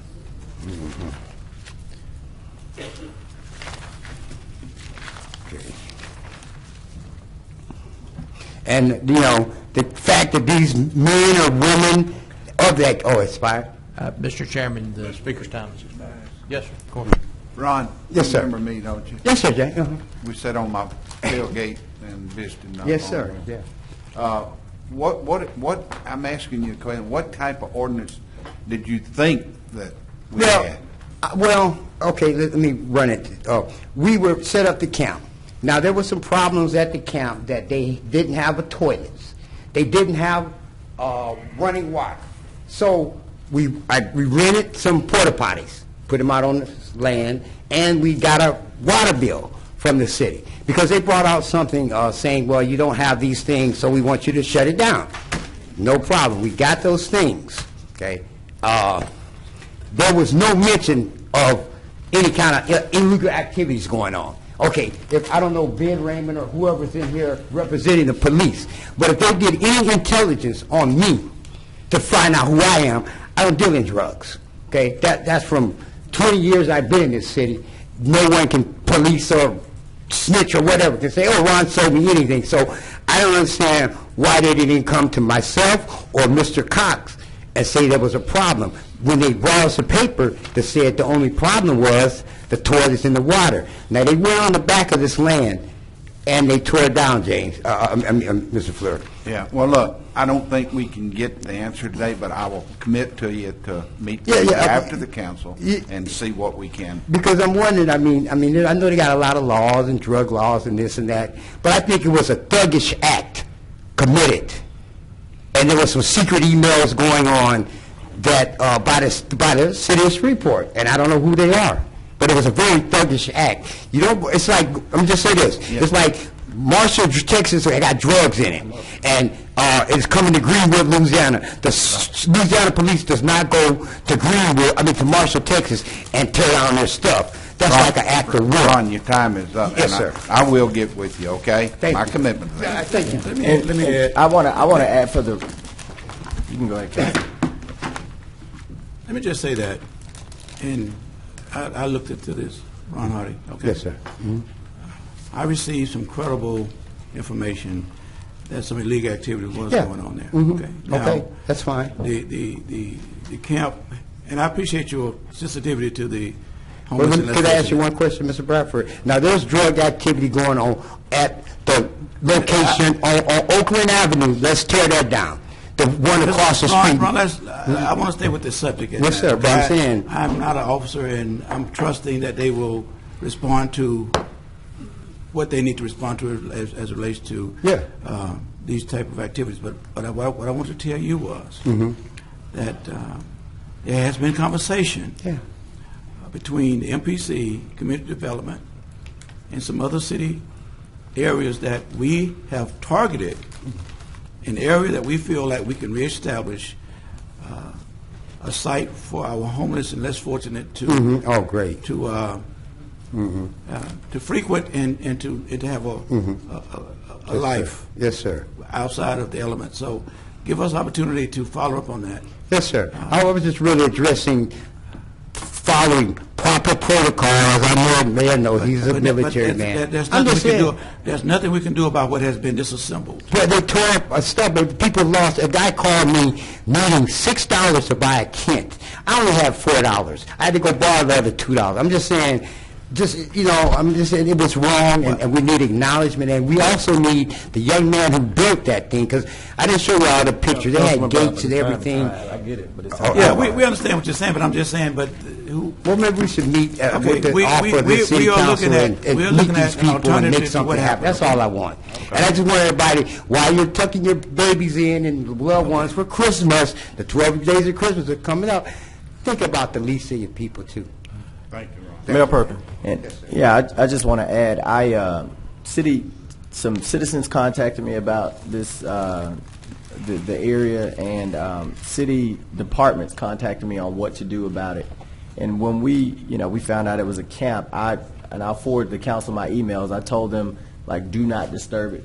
If it's simply a camp where people are, are most vulnerable, are going to live in peace and they're not disturbing anything, do not touch it. I didn't want a single city resource spent to take anything or to disrupt them, et cetera, et cetera. I put that order out to the police department. I put that order out to property standards. It was weeks later when some people contacted us saying that drug activity is going on. That's when Chief Raymond came, and he can talk in detail if the council want to know. And like I said, I can forward all these emails. That's when he sent officers out. Now, I can't excuse drug activity. No, sir. If it's anything, if it's just living, then I'm going to protect you, and I give you my word. Sir. So Now, I let's just say wanted you to know that. Mayor, I would just say this. Okay. No, his time is expired. But he asked a question. We're going to talk. You got some people who about agree to drug talk activity, sir.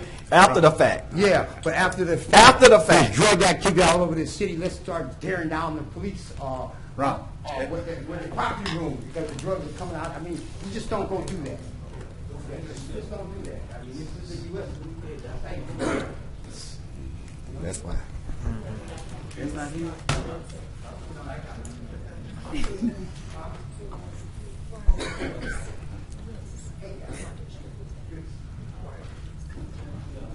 We have the following executive appointments to be considered. I think we can take these up individually if that's okay with the council. We just do them all together, Mr. Chair. I think it's the pleasure to do them separate. But I would ask if we can do the airport director first. It's your call, Mr. Chairman. Okay. So moved. Airport director, Mr. Wade Davis. Second. If there's no discussion, please vote. I motion by the chair and second by Councilman Butcher. I'm sorry. And that motion carries with 7. Congratulations, Mr. Davis. Shreveport Implementation and Redevelopment Authority Board, Parker Brown. So moved. Been moved by Councilman Green and second by the chair. If there's no discussion, please vote.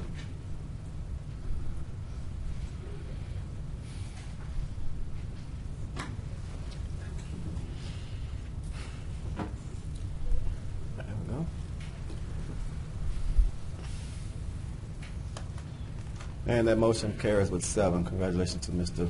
Brown. Shreveport Bossier Convention and Tourism Board, Mr. Matt moved. Snyder. Second. Been moved by Councilman Green and second by Councilman Butcher. If there's no discussion, please vote.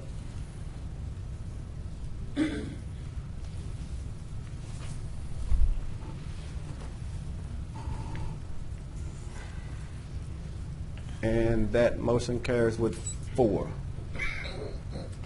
Congratulations to Mr. Snyder. And now we have... Chairman, I'm sorry? I'll be recusing myself from this one. So moved.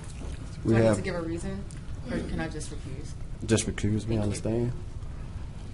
The Caddo Parish Port Commission. So moved. It's been moved by Councilman Green and second by the chair.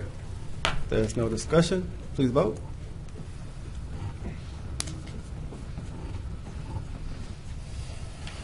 And that motion fails 4-2.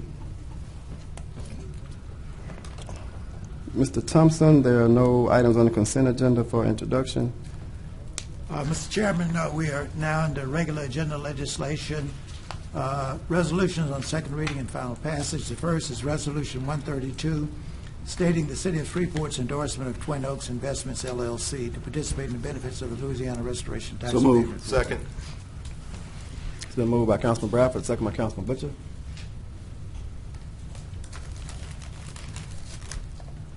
That motion carries with 7. Mr. Chairman, we would ask that you would postpone resolutions 149, 151, 152, 153, and 154. So moved. Second. Been moved by Councilman Bradford and second by Councilman Green to postpone 149, 151, 152, 153, and 154. If there's no discussion, please vote. That motion carries with 7. Mr. Thompson. On 155, I'd like to ask the administration, was that to be removed, or? That's correct. 155 as well as Resolution 151. 159? 155, 155, and 151. 155 and 151. Move for removal. Been moved by Councilman Second. Bradford, second by Councilwoman Fuller. If there's no discussion, please vote.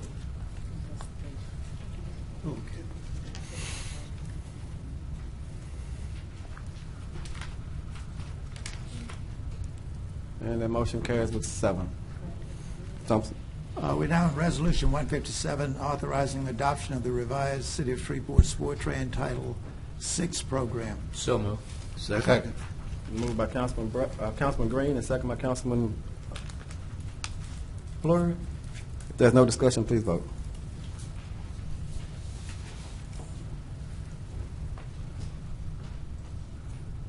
That motion carries with 7, Mr. Thompson. 158 provides for canvassing the returns and declaring the results of the special election held in the city of Shreveport on Saturday, November the 16th, 2019. So moved. Been moved by Councilman Fleury and second by Councilman Green on 158. If there's no discussion, please vote. That motion carries with 7. Ms. Thompson. 159 amends a fact sheet for resolution number 18 of 2018. Was approved. Second. It's been moved by Councilman Green and second by Councilman Butcher. If there's no discussion, please vote.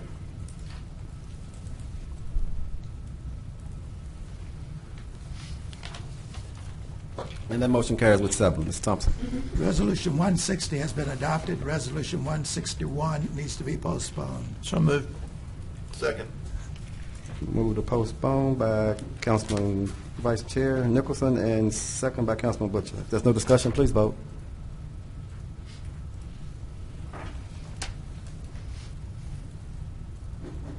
And that motion carries with 7. Ms. Thompson. Resolution 162 has been adopted. Resolution 163 and 164, I believe they are to be removed by the authors. That's correct. So moved. So they are removed. They have? The author, yes.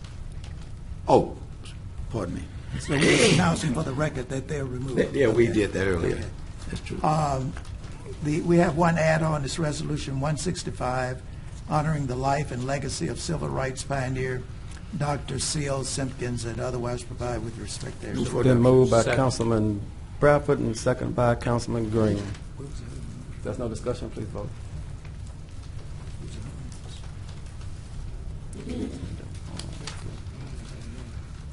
And motion carries with 7, Mr. Thompson. Now down to introduction of ordinances.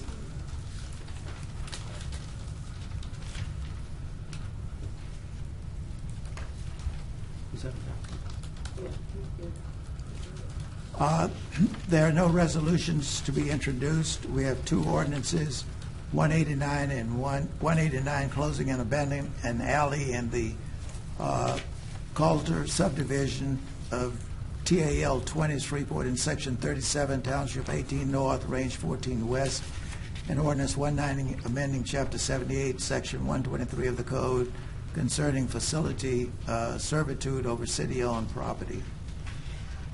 So move for introduction. Second. We're now into ordinances on second reading and final passage. Ordinance 166 amends the City of Shreveport's general fund budget.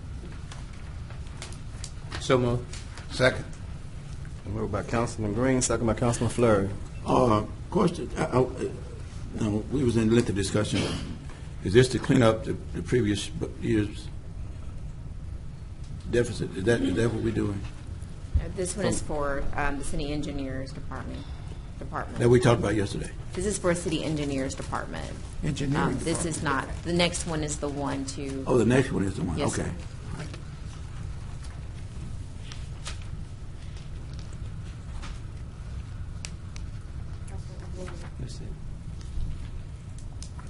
And that motion carries with 7, Ms. Thompson. 167 also amends the general fund budget. So moved. Second? Is there an amendment that needs to be adopted? I'm sorry? Is there an amendment to 167? Yes. There is an amendment. The amendment is to account for any current or potential overages to various general fund departments based on budget to actual report. So moved on amendment. Okay, I second amendment. Moved by Councilman Green and second by Councilman Bradford. So moved as amended. If there's no other discussion, please vote. Motion carries with 7. So move on the ordinance as amended. Second. It's been moved by Councilman Green and second by Councilwoman Fuller. If there's no discussion, please vote. So,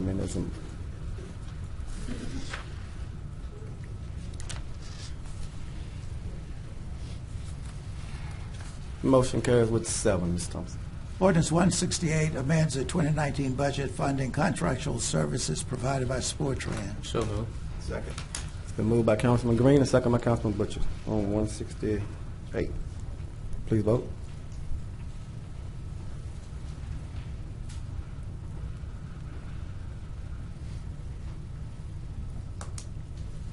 I'm missing somebody. Nicholson. And that motion carries with 7. Ms. Thompson. Ordinance 169 amends Chapter 1, Section 1-15 of the Code concerning prosecution fees in traffic cases and otherwise provides with respect thereto. So moved. Second. It's been moved by Councilman Nicholson and second by Councilman Fleury. If there's no discussion, please vote. Motion carries with 7. Ms. Thompson. Ordinance 17 repeals Division 3 of Article 3 of Chapter 2 of the Code relative to the establishment of the Clean Community Commission. So moved. Second. And I'll just say for the record and for the public that I'm not opposed to a clean community, but this is a commission that has not been active since the 1990s, and that's why we're repealing it. Thank you.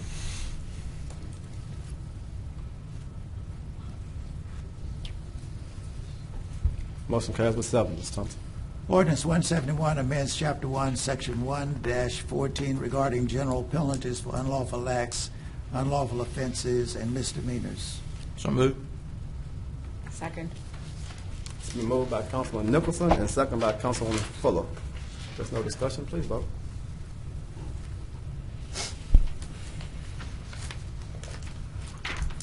That motion carries with 7. Mr. Chairman, ordinances 172 through 179 need to be postponed for advertisement. So moved. It's been moved by Councilman Green and second by the chair. If there's no discussion, please vote. Motion carries with 7. Ordinance 186 amends and reenacts certain sections of Chapter 94 of the Code relative to utilities. So moved. It's been moved by Councilman Green and second by the chair. If there's no discussion, please vote.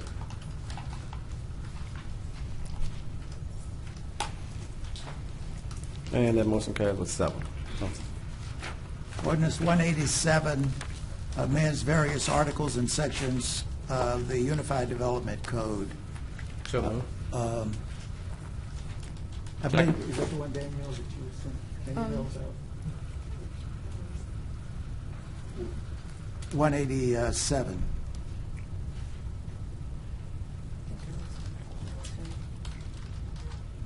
No, that's okay. All right, it's been moved by Councilman Green and second by Councilman Nicholson. If there's no discussion, Councilwoman Fuller, please vote.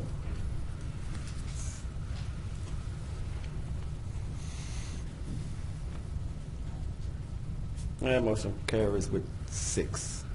Ordinance 188 amends the official zoning map of the City of Shreveport's Unified Development Code by rezoning property located on the northwest side of Pickett Street, approximately 170 feet southeast of Fairfield Avenue, from RUC Urban Core Residential District to C3 General Commercial District. Chair? Councilwoman Fuller. I'd like to entertain a motion to remand this back to the MPC. I second that motion, Mr. Chairman. It's been moved by Councilwoman Fuller. But I'd like to explain. Please do. Why? And second by Councilman Bradford. And would it be appropriate to have Mr. Clark come forward at this point? Please.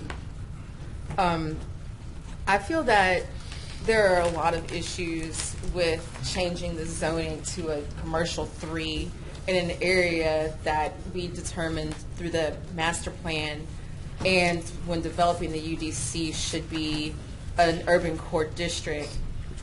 But I also feel like there are a lot of times when we don't do everything we can to work with entrepreneurs so that they can actually go through the right protocols to do the right thing as business people. Mr. Sanders has a lot of ideas. There's been some inconsistency with his presentation of those ideas, and my desire to remand this back for review by the MPC is with the hopes that they can work with him and that he can work with a consultant, either an architect or an engineer, to help him get a more formal proposal together and to actually lock in what it is he really wants to do and present that idea to the community and to the board, MPC board, and then back to us to see what actually can happen. So that's my rationale there. So I appreciate your support on that. Mr. Clark, do you have anything to say? No, we totally agree with Councilwoman Fuller. I think that the information that was presented to the MPC board was very inclusive and left a lot of empty spaces. I think that it would be beneficial. We have a lot of ideas in reference to the development of that particular area. Have some projects that are pending that we're discussing with developers about, and we think that it will be possibly advantageous to Mr. Sanders if we sit down and have a meaningful discussion and discuss the realities of what can possibly happen. And in these reasonable discussions, they can be win-win. We've done this with different developers and business development agencies in the past, and we will be more than happy to take that charge on, Councilwoman Fuller, and do what needs to be done with it. Okay, thank you. Yes, ma'am. Thank you. So will someone be able to talk to and work with him as he's trying to get his venture together? We have never stopped talking to Mr. Sanders, and we continue to talk to Mr. Sanders at any time that he's interested in talking with us. Okay. All right. Thank you. Can you I can find my way back out here. Yeah, he'll be able to see you on the side.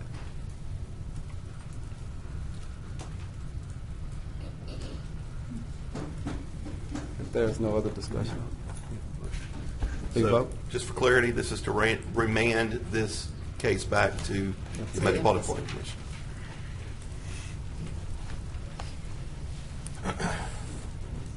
And that motion carries with 7. Thank you, Councilwoman Fuller.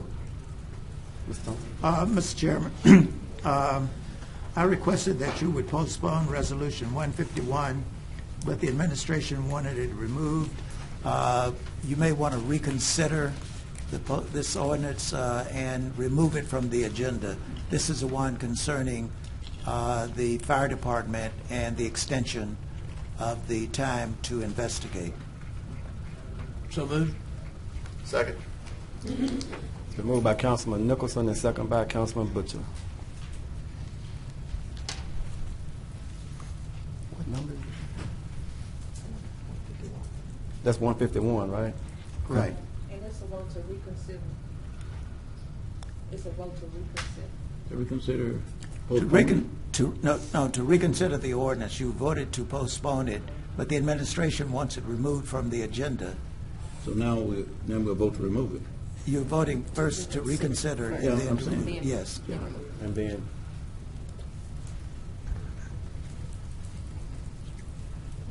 that motion carries with 7.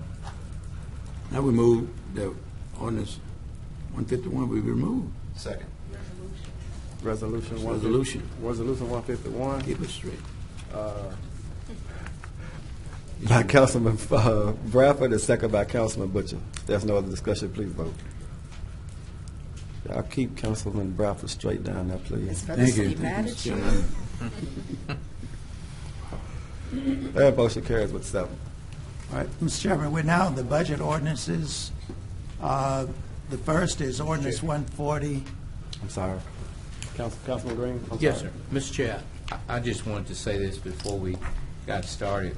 On yesterday, my recommendation was until the internal audit brings back us a report as to where we stand financially in the city to do due diligence to our citizens as to we are good stewards, our budget is balanced, and all of there are a lot of people out there that's talking about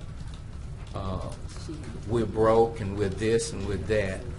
And I just think before we attempt to spend any other money, I just think the internal audit, they've been doing a great job to say to them, we got $1.4 million that we talked about and all of that.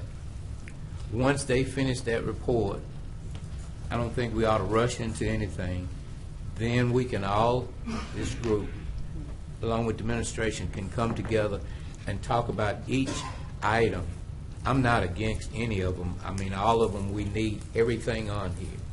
But at this particular time, other than the administration as to them, we got to give them the tools to do what they need to do. Then that's why my objection would be to all of the other amendments. And I don't want it to be miscrewed that I'm against any of this. I'm not against any of it. I'm for all of it. But I just think at my house, before I go and buy a Lamborghini, I may be on a Volkswagen budget. Not that it's a bad car, but I just got to make sure that I got the funds to do what I need to do. And that's all I was asking. Thank you, Mr. Chair. Thank you, Councilman Green. Councilman Nicholson. Mr. Chairman, between yesterday and today, I've had conversations with Mayor Perkins regarding the most significant of my proposed budget amendments, which was to move $3 million from the Street Special Revenue Fund to the General Fund Operating Reserve. It is challenging to balance our need to maintain an appropriate reserve with the many pressing needs we have in the city, and the mayor has agreed to support a transfer of $1.5 million from the Street Special Revenue Fund to the General Fund Operating Reserve. That will more than double the budget reserve for the General Fund, and I'd just like to thank him for compromising on that important issue, and thank him further for his commitment to the city's fiscal position and responsibility. I think this is a step in the right direction. Mr. Chair. Councilman Green. And as a show of working together, I said in the back I was going to not vote for it, but to show that the working together, I'll vote for that. Thank you, Councilman. Councilman Bradford. Mr. Chairman, I want to be clear. It's our obligation to pass a budget for the next fiscal year at this meeting. Is that correct? Correct.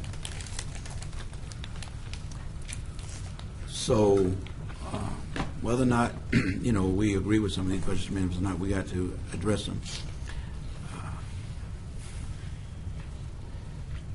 And I said it earlier, and I hate to feel this way, but I am just so confused about where we are, and do we have the will to do what we need to do? We see things not as they are. We see things as we are. We see things. I mean, we come from different life experiences, but the reality is that we are not the city we were 5, 10, 15 years ago. We're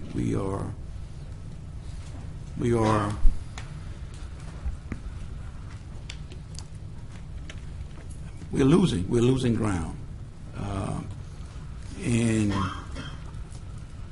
we have to do what we have to do to try to maintain until we can do better. We can do better, but we got to be cautious in some areas, especially when it comes to the least of our citizens. And we do have the majority of our citizens, or the least of our citizens. And when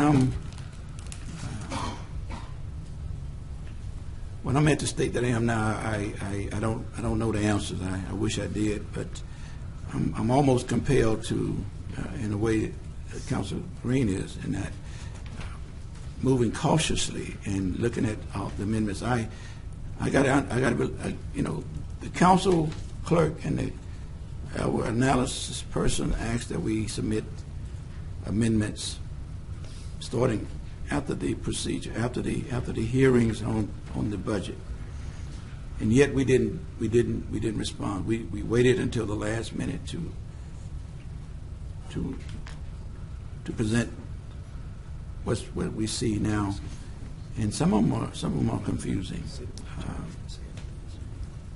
So as we move forward, those sponsors of the amendments, if you will you explain the rationale on why you feel we need to do what's going to be amended, so that we can be clear in how it affect the budget and how it would affect our city operations. Can we do that? Yeah, Mr. Chairman, I'll second Councilman Bradford's request. These are very important amendments that concern large sums of money, and I do think we need to proceed through this conversation, these votes, very carefully so that everyone understands and has ample time to consider their votes. Thank you, Council. So we're ready, Mr. Clerk. Ordinance 140 adopts the 2020 Capital Projects Fund budget. There is one amendment. It's an administration amendment. It accounts for the capital projects that were submitted after the original budget was submitted. There are 145 capital projects at a total of $1,095,280,983, which should be amended on the fact sheet. So move on the amendment. It's been moved by Councilman Green, second by the chair. If there's no discussion, please vote. Mr. Chairman. Mr. Chairman, I would like a brief explanation from the administration. I would too. This amendment that concerns $1 billion of projects. Sure. This is the only difference between what was originally on the agenda for the capital projects budget is that since we submitted the budget to the council October 1st, there have been additional capital projects we have bought before the council that have been amended, some for airport and some other projects. So what this basically does is it includes everything that you all have approved since October 1st to be included as a part of the 2020 budget. So it basically updates this project list to include all of those that have been changed so that we have the most updated numbers. Ms. Judge, will you explain briefly to the public how the capital projects budget works and specifically the fact that we've got a budget of projects exceeding $1 billion, but that doesn't mean we're going to spend $1 billion this year. Right, and the majority of that, and actually over half of it, accounts for water and sewer.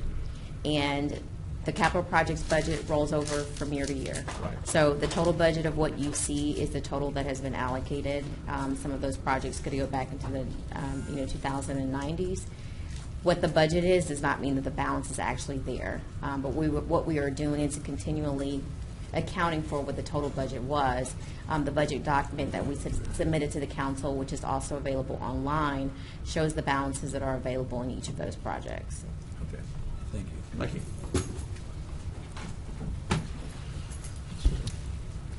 Motion on the amendment. Motion on the amendment. Please vote.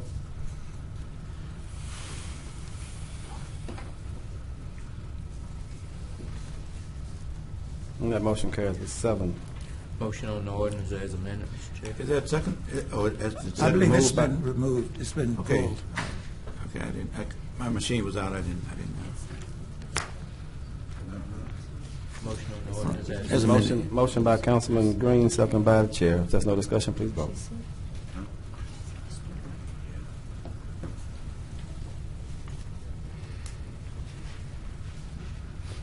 The city attorney she has many talents, so she fixed it.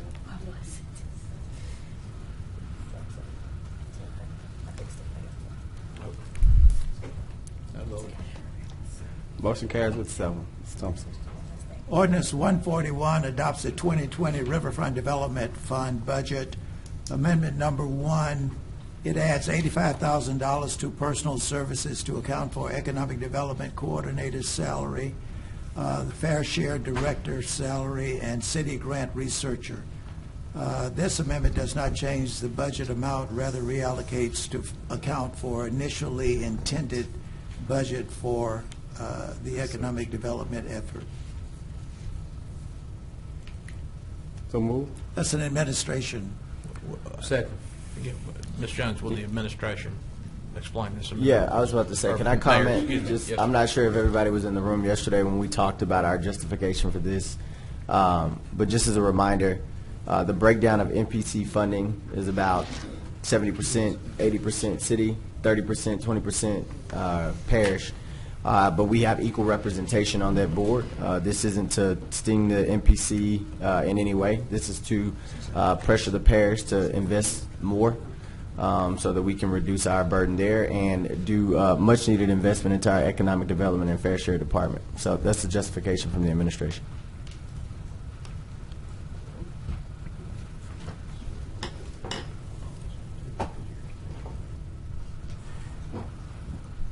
Was there any conversation with the parish? What was their position on this? Yes, Councilman. We've been talking to the parish about this since March. They've increased their investment a little bit, but like I said, it's not even close to being equal. And our representation with board seats on the MPC is the same. So it's my hope that we would get them much closer to 50-50 split with the MPC if that's going to continue to be the makeup of board seats. I would point out that amendment number 2 defunds the grant researcher salary and reduces personal services. So y'all want to fund it and then y'all defund it? I want to No. defund it. Oh. I'm wanting to give that position back to the MPC in light of but the parish has already adopted their budget for next year. I think there was a slight increase, but not enough to cover that staff person. And I do think that if we're going to market ourselves as being business friendly, we need to be able to expedite things through the MPC, and that would be done through staffing. And amendment number 1 is provided by the administration as a technical correction to reallocate funding. It doesn't change what the budget was intended to be for those personnel that support economic development.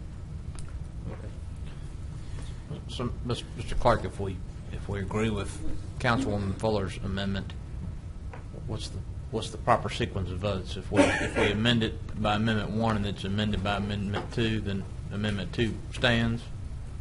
At least it would pull the grant researcher, I think, out of that amendment, and it would make it pretty confusing when we try to show what happened. I mean, Mr. Chairman, I agree with Ms. Fuller on this. I would like to see us be able to give the MPC out, but I also agree with the mayor that we are paying the majority of the MPC, and it could be a problem, but I want to make sure that we vote on this correctly. I would like for the mayor and the city to maybe work with the parish a little bit closer now that since the parish has already done their budget to maybe get this funded. Or Councilman, we've been working with them since March. This is another instance where, like I said, we can continue to fit these bills, and they're going to ask more of us, which we don't have, or we can use our dollars for our own. what's your end game as far as do you want more representation? I think that proportionally, and I may be speaking out of turn, Mr. Clark, but proportionally, the majority of what's handled with the MPC happens in the city, and I'm sure that's what the parish is thinking. Well, I mean, if that's the case, then we should restructure the board for the MPC. I completely agree So with we that. have I mean, representation. I agree, and that's where I'm going. So but we have to start somewhere, right? So, but also another part of my rationale is economic development. Our economic development department and fair share department are far more responsive to you than the MPC is. The MPC has another boss. So again, this helps us with economic development by putting more funding within that department and with fair share. We talk about equitable growth throughout our economy. We're not going to get there unless we make some investments in that department. Mr. Chairman, I'm not disagreeing at all, but I think to attempt to penalize at this stage is not fair. I mean, Mr. Clark has a job to do, and I just believe we can reason together in advance to address what's the issue. I mean, the parish obviously ain't gonna budge, but I don't know the detail of the discussion. But at this point, we're gonna do something to hurt the operation of the PC, regardless of do we feel like they are being efficient in doing what was designed in the charter. I mean, there's a lot of areas that have been mentioned on several occasions that we can't, see a burned person and you just look at the head and when it's burnt all over the body. So I'm not at this juncture for penalizing anybody when we can get through this year and get in a very serious conversation about either asking and demanding, not demanding, but requesting equitable support, or do whatever we need to do to reconfigure the makeup of the MPC board to be reflective of the resources that each body puts in the body, into it. Councilman, I'm sorry, Mayor. No, I thought you were complete. I'm finished. All right, Councilman Fleur and then Councilwoman Fuller. Mayor Perkins. Well, what goes around comes around. I'm going to stay calm. I spent 4 years talking about the MPC and misrepresentation of the board. They said, okay, Councilman Fleury, it takes the act of the legislature. We give all, we pay all, but the parish commission had deaf ears. You know they had deaf ears. And it said, well, maybe next week they're going to give us some more money. It ain't going to come. Santa Claus ain't coming. The parish commission ain't going to give you a dime. It's already a record of 5 years, and I think we got a little bit, didn't we, here? But we've been asking for 5 years to give us more money for the MPC. I think they did buy a truck. They did truck. But I'm just saying, what goes around comes around. I hear you. I hope they do give us more. But Mayor, you're right. You're right on the money here. So Councilman, so we're going to hurt. We're not hurting the parish commission, right? Ain't a soul gonna get hurt. Ain't nobody gonna get hurt. Ain't a soul. You agree with I that? don't know. Ain't nobody gonna get hurt. Mr. Clark, you agree with that? You can speak. Who's gonna get hurt is our pocketbook, because the Our parish pocketbook commission is won't already get suffering, nothing. Mr. Councilor, who buy the gas for that truck? We buy the gas? You do.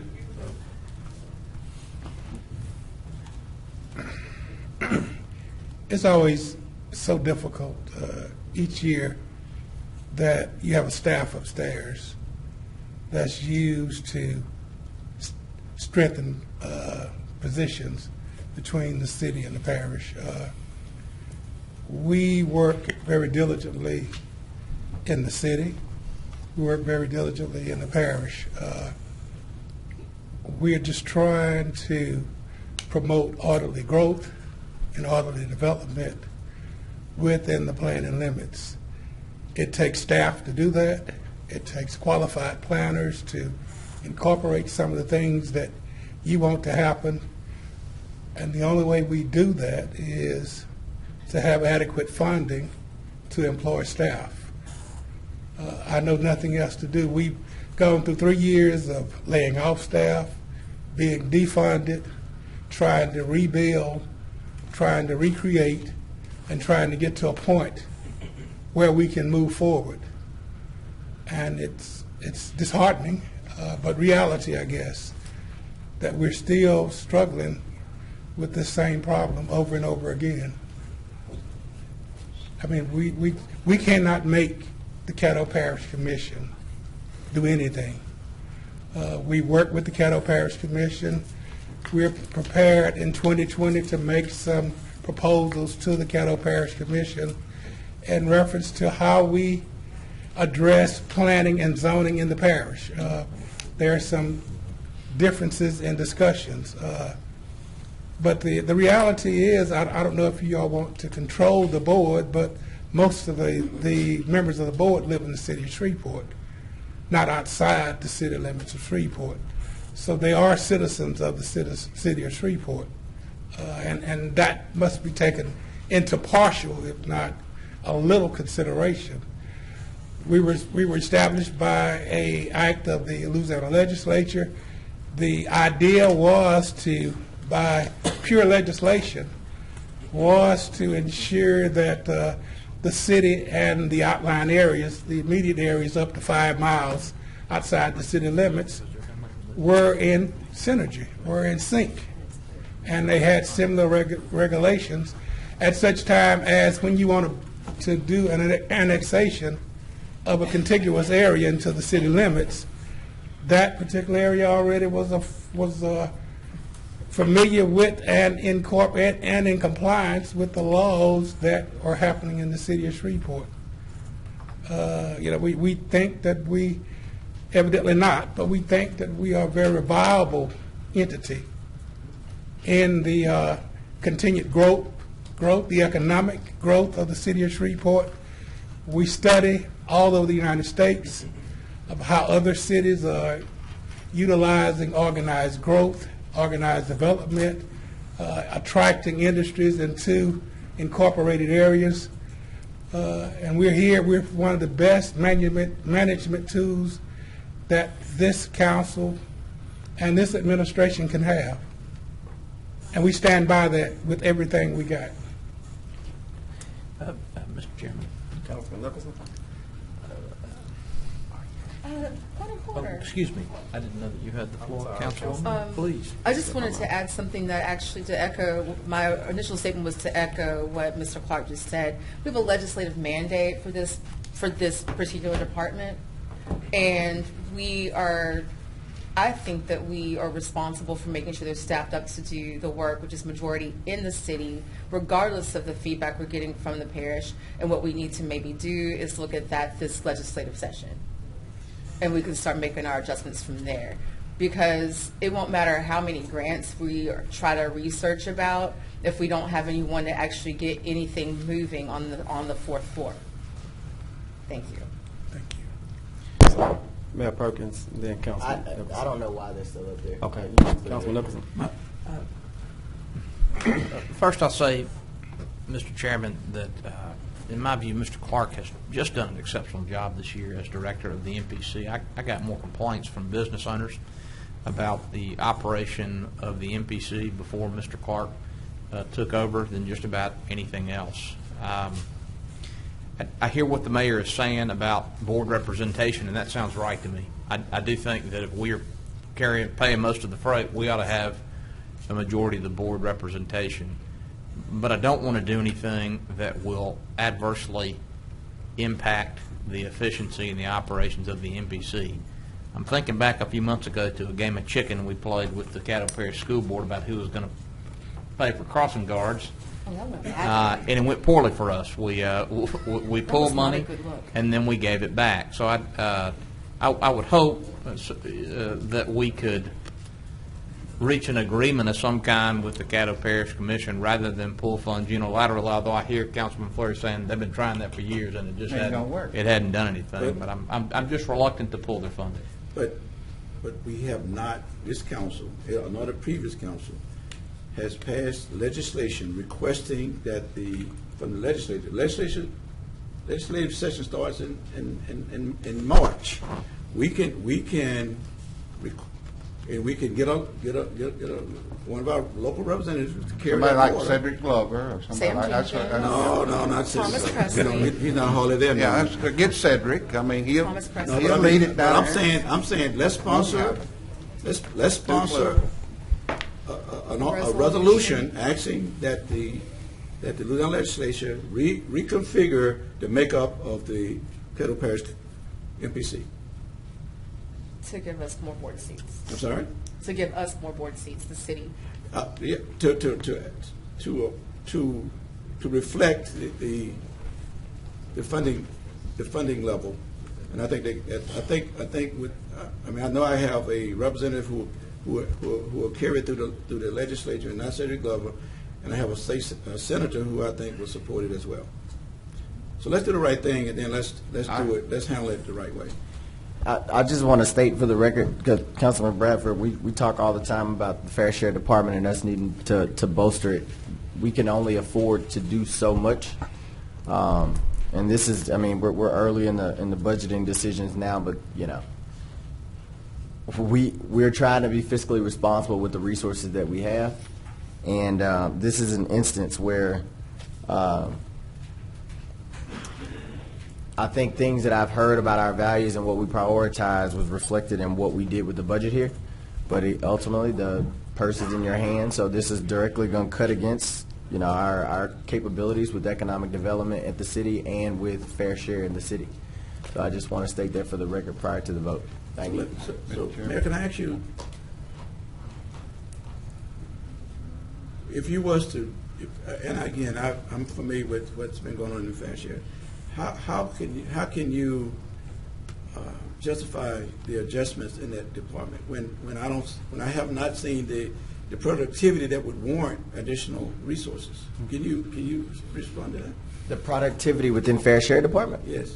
Yeah, well, Councilman, when we came into office, there was the highest number that was touted about minority participation from the previous administration and the Fair Share Director that had been here for upwards of 14, 15 years was 8 or 11%. By this July, we were at 18%. You know, the goal is 25%. So, yeah, we've improved the numbers. I am oblivious. And we can to show. those I mean, numbers. we can show Okay, you that. I'm I've said it in but council. I'm just saying, I work directly with the Minority Contract Association and the African American Chamber, and I have not heard 18% nowhere. I have not heard you mention 18%. I have, Councilman, multiple times. In this Absolutely, session. and I mentioned it in staff meetings. Yeah, absolutely. And like I said, we can get you the numbers. There's no need, you know.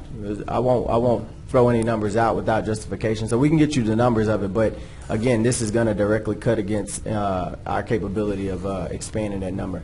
So I just wanted to state that for the record. Mr. Chairman, Councilman, I think the implicit in one of the questions was, what are the options of the council? Yeah, that's kind of what I wanted. One, you could adopt amendment number 1 and not adopt amendment number 2, or adopt amendment number 2 and not adopt amendment number 1. But if you adopt both, this is what I think will happen. If you adopt amendment number 1 and then amendment number 2 and then MPC amendment number 1, which would transfer the funds to the MPC, I think it would reduce the personal services account in the Riverfront budget by $65,000. I think that would be the net effect of it. And Mr. Clark, this is my first time through the budget voting, and I want to make sure I understand the order of operations. If there are multiple amendments to a budget ordinance and Amendment 1 is adopted first in time and Amendment 2 does something different, then we apply Amendment 1 and then apply Amendment 2 to the budget ordinance as it was amended by the I think that's right, but Okay. here you have a third amendment, and that is you're transferring the funds to the MPC. Okay. And if you adopt that amendment to transfer the funds, and they are gone. So you've reduced the personal services section of this budget by $65,000. Okay, thank you. Councilman Fleury? I withdraw. Previous question, Mr. Chairman. All right, that's Mr. amendment number 1. Yeah, I just want to remind everyone that amendment number 1 does not affect MPC. It is the technical correction from the administration that puts the budget to fund salaries that support economic development where it initially was intended to be. Mm-hmm. Amendment 2 is the one that impacts MPC. Yeah. Okay.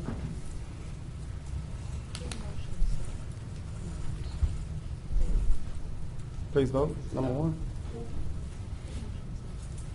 Motion by Green, second by me.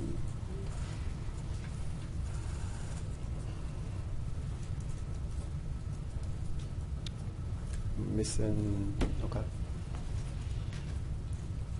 Motion passes with 6. Okay, amendment number 2, So moved. Second.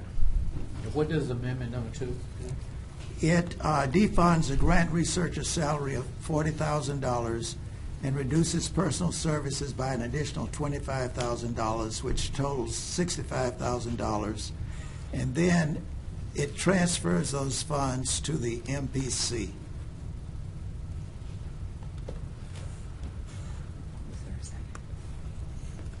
Second. Second. Did that clarify you, Mr. Green? No. Okay. Can't give me a hand signal. Huh? Well, can you repeat that again for me, Mr. Thompson? It defunds the grant researcher's salary. It reduces that by $40,000. and it reduces the personnel services by an additional $25,000. So it takes $65,000 from the personal services account of the Riverfront Development Fund. That's too complicated. I'm voting no on that. That's too complicated. That motion passes with 5. Ms. Thompson. Okay, Number amendment 3. number 3 by Councilwoman Fuller. The administration allotted $75,000 for the Shreveport Bossier African American Chamber in the 2020 budget. I want to remove that for now, if that's okay with you, Councilman Bradford. All right. You're cool with that? Yes. All right. So this will not be considered. Right. And why are we removing them? Amendment number 3 is not considered. Because I'm tired of these snakes on the plane. There's a lot of snakes on the plane. There's some on the outside of the plane. We got to stop doing what we're doing in this city to move forward. We're doing a whole lot of stuff for friendship, kinship, and all that, and we need to just hold up and put a stop sign out there and stop doing what we've been doing to stop the city from moving forward. And that's on everything. Just not on this, that's on a lot of stuff that goes on here. Up here we vote for who we know and who we glow. And for stuff that go on in the city, we're doing everything we can to stop certain things and start certain things because of who we know and what we really don't know, okay? So I want to say my 2 cents on that. A lot of us wrong for the stuff we do. Dead wrong for the stuff we do. Because you have something with somebody or you got something against somebody or because you don't agree with what somebody else says, there's no reason to stop progress from moving forward with the city. I had to say that because y'all wrong. Move on, Mr. Thompson. So those are the only 2 amendments to be considered. Number 1, which was adopted, and number 2. And now we're on the budget as amended. We do it. Move as amended.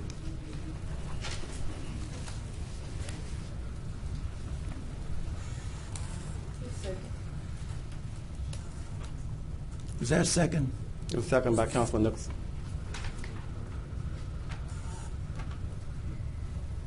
That motion carries with 6. We're now under ordinance 142. It adopts a 2020 general fund budget. Amendment number 1, the original ordinance submitted contained errors including typos and miscalculations. This amendment does not change the budgeted amount for 2020. However, it accurately reflects our financial accounting system, and this is an administration. So move on the amendment. Second. So moved by Councilman Green, second by Councilman Butcher. If there's no discussion, please vote. So moved on the amendment. Motion carries with 7. Mr. Thompson. So move on the ordinance as amended. No, we have other. 5 more. 10 Okay, we got it. Oh, I'm sorry. We got 1, 2, 3. Amendment number 2, it adds $143,000 to the general fund from water and sewer funds. So move on amendment 2. This is an administration amendment. Yes.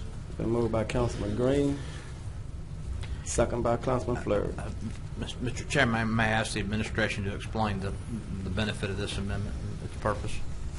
Yeah, this amendment provides personnel in IT specifically to support water and sewer, the billing system, and the efforts that we're doing to try to make improvements to the water and sewer department. So this takes funds from the water and sewer department, transfers it to IT to support those 2 positions that will be housed in IT, where they can, as best as possible, assist the department. Thank you, Mr. Johnson. That's no other discussion. Please vote. I'm sorry. You're adding a person. Is that my understanding? Yes, sir. It would be 2 positions. 2 positions. That will be specifically dedicated to water and sewer and the IT needs that it requires. Mr. Chairman? Councilman Butcher? What, Ms. Jones, what do we, I'm going to vote for it because anything to make our water billing better, I'm for. But what do we expect to gain from this? And Barbara's here too. I want her to come up. The water and sewer department, as you know, recently implemented a new billing system, Right. and we have been working feverishly with the consultant. They've been here every month for a week to assist us with making sure that the technicalities of that system is accurate, making sure that we are doing the best job that we can to make sure that the accuracy of customer water bills are correct, as well as supporting staff. The IT needs that the Water and Sewer Department has are great, and we definitely need these two positions to assist us with those things. And Barbara can add. One of the positions, we've got a data analyst and a GIS analyst. As you know, obviously, the biggest thing has been a new billing system that we implemented earlier this year. But in addition to that, we were the first department to implement CityWorks, a department-wide work order asset management system that is a great tool for my staff. However, we are not utilizing that tool to its fullest extent because it's rather complicated. It takes, someone with IT knowledge to take that data out of those systems, not only that system, but the billing system, any of our other high-end softwares that we use, take that data out and actually use it to improve our operations. And so that's why we're partnering with IT for these two positions so that, when we have needs, whether it's to handle things with the billing system, the lawsuits, the actual data manipulation that we're dealing with these lawsuits is extensive. And I frankly don't have the time nor the skills to do some of that work. And so I've spent numerous hours with Keith Hansen to talk about how they can help us. And so next year at this time, I'm hoping that we will have a marked improvement in our water billing thanks to these two new positions. I hope, because you're copied on all the emails that I get and recent news stories and things like that. There's a big distrust right now in the water department. So I'm going to vote for this under the condition that we get this under control. Thank you, Ms. Featherston. I appreciate it. Any other discussion? And motion carries with 7. Amendment number 3 is an administration amendment also. It adds $750,000 for hiring contractors to do specific tasks such as interstate litter pickup, interstate intersection litter pickup, additional mowing, alley cutting, spraying, and flood lots cutting, spraying. It will free up time from Public Works to improve the upkeep of the city. And this comes from the Street Special Revenue Fund. That would be the companion. So move on the amendment. Second. Mr. Chairman. Councilman Nicholson? I certainly am supportive of providing additional funds to make sure that our interstates are clean and things that are mowed need to be mowed and alleys that need to be cut and sprayed are cut and sprayed. And I'm going to support this amendment, but I want to note that it's a significant increase in our spending in the Public Works Department, and I don't have a full appreciation of why we need as many contractors as we are using. I mean, at one point this year, I saw the numbers for what we were paying a single tree cutting company to cut trees. And it was a very large 7-figure sum of money, and that was for a period preceding this administration. But I don't want to pay premium private contractor prices for work that our men and women who work for Public Works can do. I mean, either we need to have it in-house with rare exception, or we need to privatize altogether and get the best price we can. So talk to me a little bit about that, Ms. Jones, please. Sure. And one of the parts and the disadvantages of having employees to do these types of things is the legacy costs. Sure. For health care and for pension.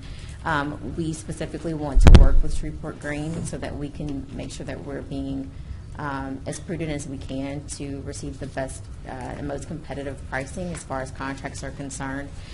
This is one of those things where we want to make sure that we are allocating more funding toward the maintenance of our city. And, you all, as well as, this office, we receive a lot of complaints about the way that our city looks, the work that's being done throughout our city.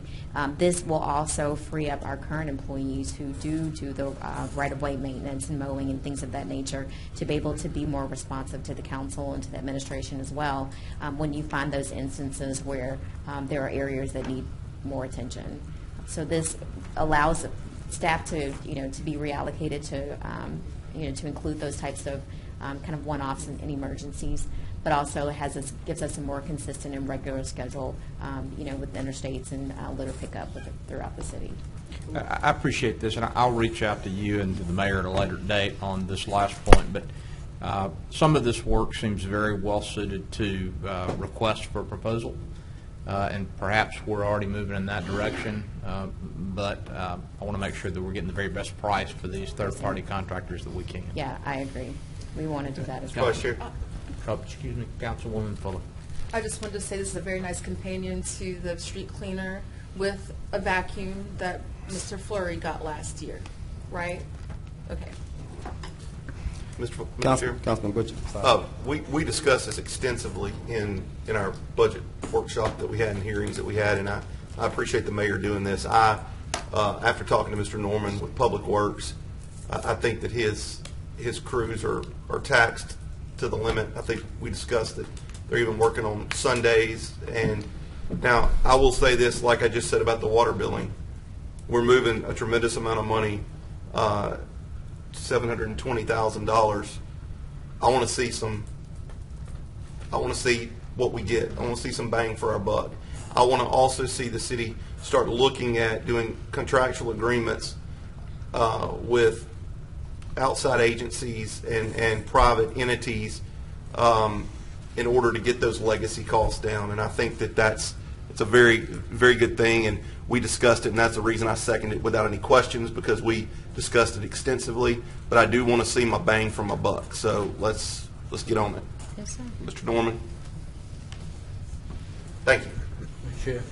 Councilman Green. Councilman Fleury, that school crossing didn't work too well for you and I. Maybe we ought to do a little grass. Councilman Green, they don't make a Mercedes lawnmower for you. We're ready to vote, Mr. Chairman. All right, call for the vote.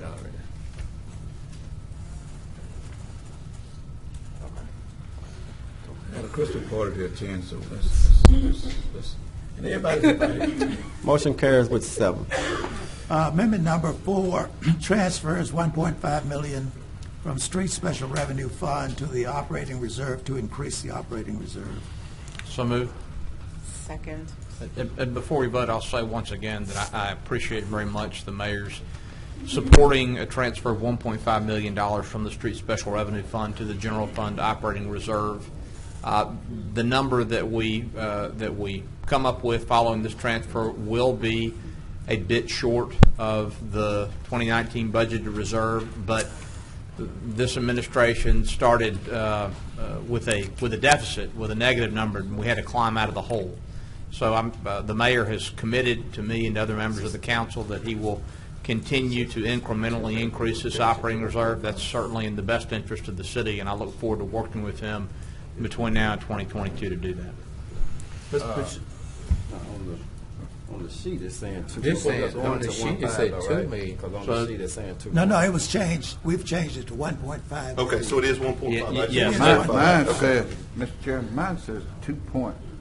Yeah, it's You got changed. to refresh your, It's changed. Oh, it's just not on It's the printout. changed. I It's got you. changed. Is that some of that $7 that y'all charged them for garbage? Is that some of that money?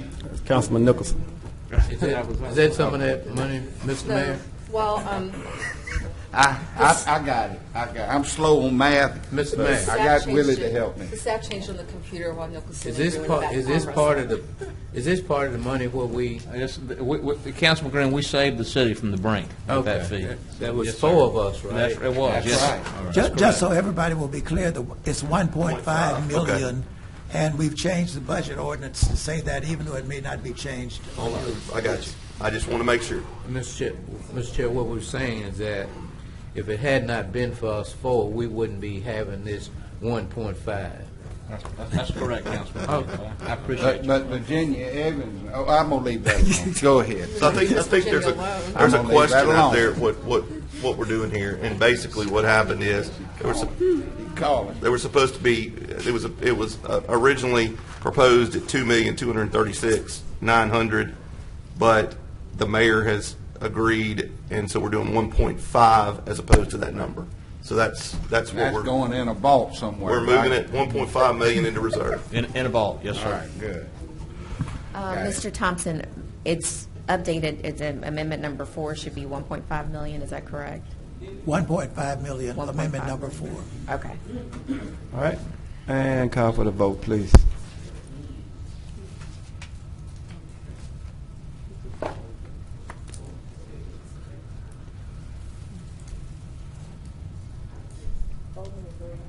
Councilman Green, you ain't never pushed the button. You were talking. I'm still ad. About to pull a Barbara. No, push that button.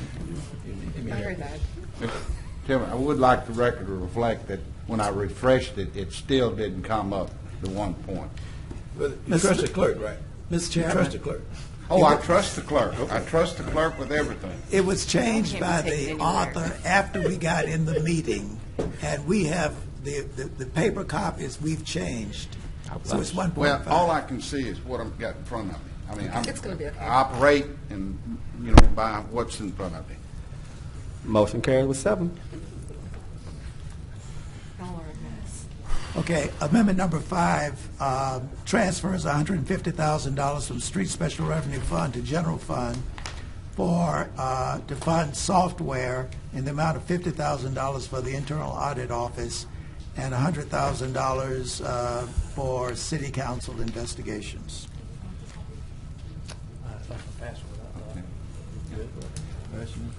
Okay. So moved. Second. I thought y'all go explain all the amendments. That one was so transparent, though. We don't have enough snacks for him to explain every single one, Mr. Bowman. We own the SNAP plan. Councilwoman Fuller's tired of hearing me. Some of the people out there didn't understand. All So I right. just wanted to make sure they understood. I'd be happy to give a brief explanation. The cheap version. We've had lots of discussions at council meetings over the past year about what a great job our internal auditor has done. For example, I do think she deserves a standing ovation, even if she doesn't get it at this moment. For example, we had an incident that happened before Mayor Perkins took office where a department head transferred almost $200,000 to the state to pay a tax penalty. He did that without the prior mayor's authorization or the CAO's knowledge or the assistant CAO's knowledge. Thank you, Councilman. And our internal audit caught that and we got that money back. So we've got to fund internal audit appropriately for them to continue doing that good work, and this is part of that effort. That sounds great. Yes. You could have done shorter. I'm just saying. Please vote. Have we voted? Motion by Councilman Nicholson, second by Councilwoman Fuller.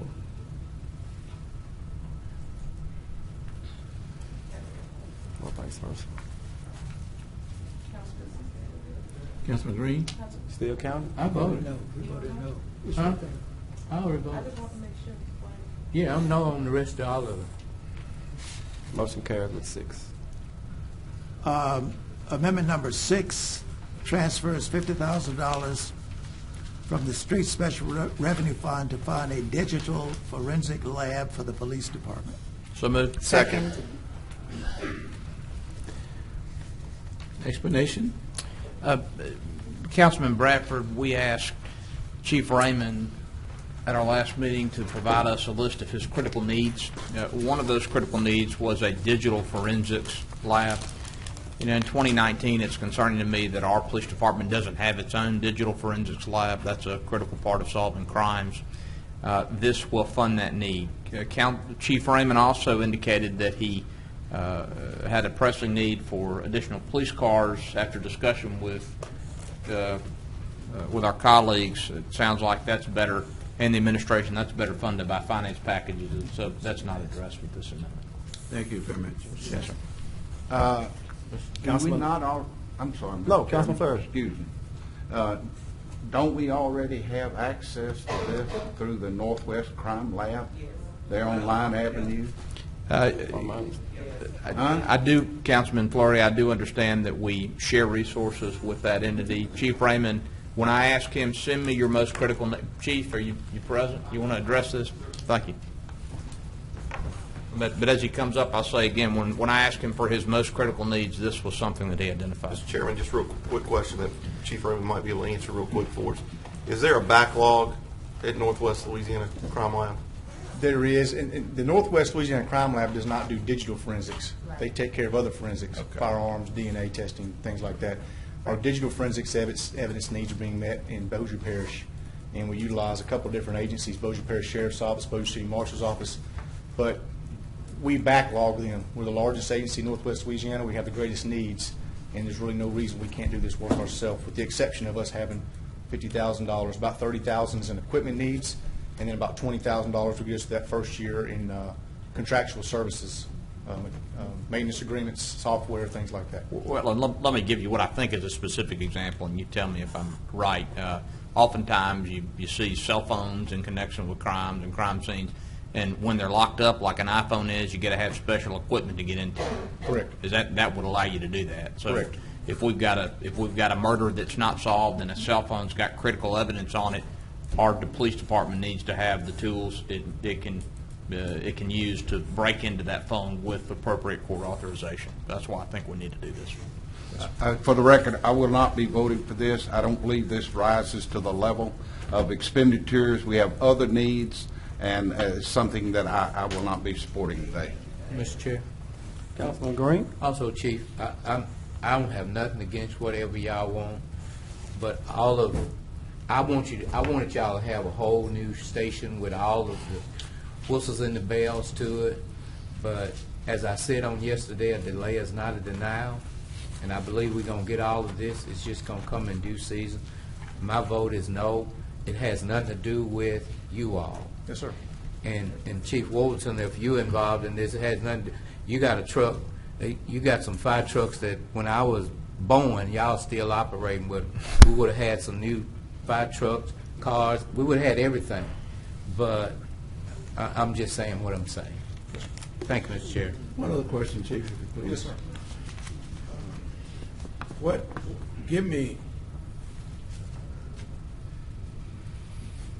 You mentioned the benefit as it relates to, you feel very strongly that this would benefit your office. What's the opposite of that? If you don't have this equipment, what does that do for your office? We're not able to solve crimes as quickly as possible. Sometimes if you don't get the evidence in a quick enough manner, then you actually can lose cases because, for example, majority of the crimes we see these days, especially the major crimes, digital evidence is involved. Computers, software that's stored in vehicles within the last 10 years, computers. So quite a bit of information goes through these devices, and without the necessary equipment, we don't have access to it. Even if we get a search warrant for the phone, we don't have anything to pull the information off of it, and so therefore we don't have it as evidence. We don't have it to present to the district attorney for furtherance of that investigation.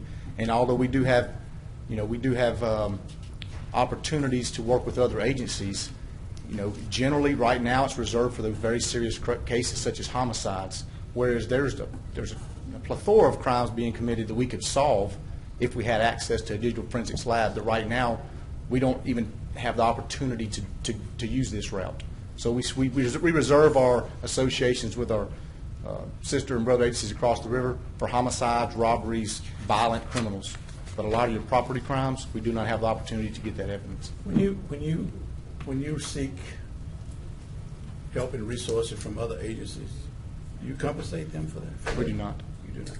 They do it out of As a courtesy. Courtesy, yes, sir.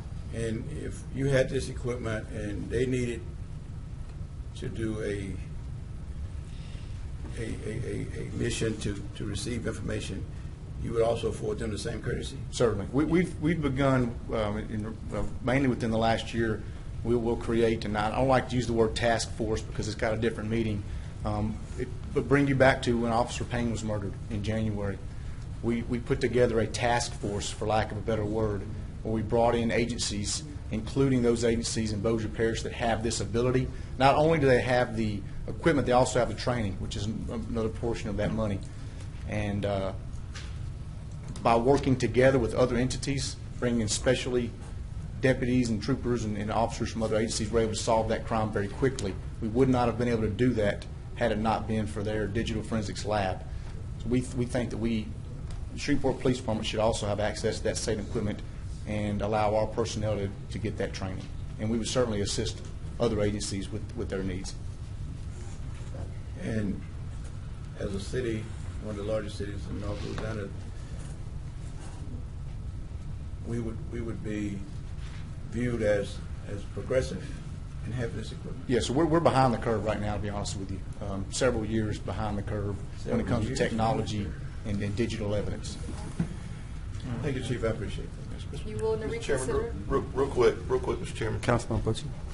So the way I'm understanding this is, let's say we have a suspect that's been accused of a murder that may have a potential murder that could happen.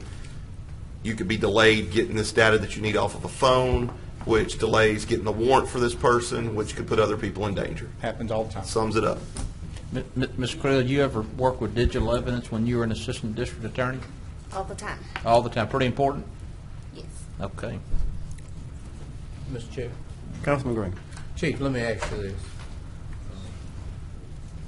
You better ask them whether that passed with the bond issue. I'm sorry, go ahead.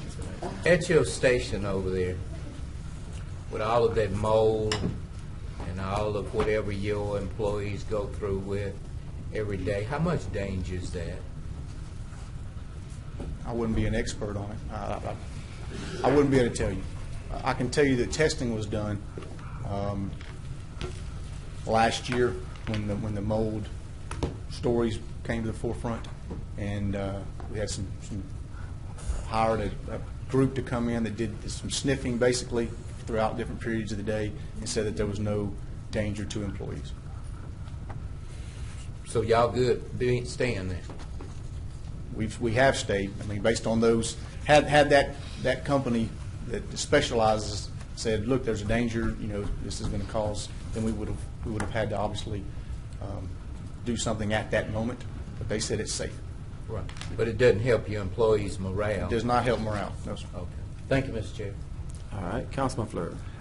Chief, I just received a text message from one of my closest friends who says that I'm wrong. I'm man enough to say that I will go ahead and consider voting for this based on his information.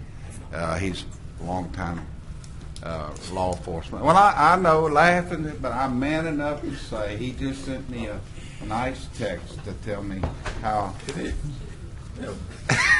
So I'm going to switch my vote from a no vote to a yes vote, and you can. Thank you.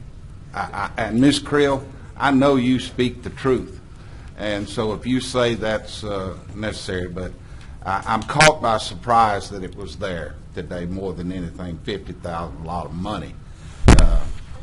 So anyway, I'm going to change my vote based on my friend contacting me and saying you all needed it. Thank you. I thought it was because I looked at you funny. Just That's what it really was. Just stay out of street special revenue fund after this vote. We got one more. All right. If there's no other discussion, please vote. Shit. Motion carries with 6. Amendment number 7 has been removed. Amendment number 8, it transfers $1 million from the Street Special Revenue Fund to SPAR for building maintenance and repairs. Mr. Chairman. Councilman Nixon. Mr. Chairman, we have talked all year about the fact that the city's infrastructure, including the buildings that we own, have been chronically neglected. I asked Ms. Regal, in whom I have a high degree of confidence, what amount of money she could responsibly spend to maintain those buildings and to conduct preventative maintenance, and $1 million was the number that she provided to me.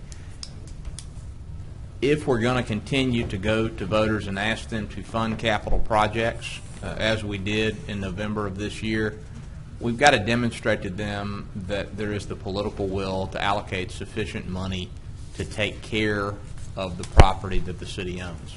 And I think that's got to happen from this point forward if we're going to earn their trust sufficient for them to trust us to construct new buildings. So that's why I've offered this amendment. Councilman Butler? Councilman Nicholson, I agree 100% with you. I've said all along in our budget workshops that most of us were at, I said over and over again that we've got to protect our assets.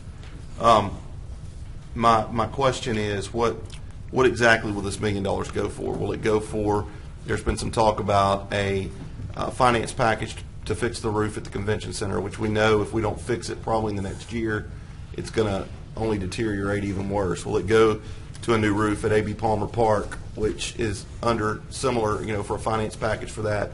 Can Ms. Regal come up and just kind of tell me where this $1 million is going to go? Ms. Regal.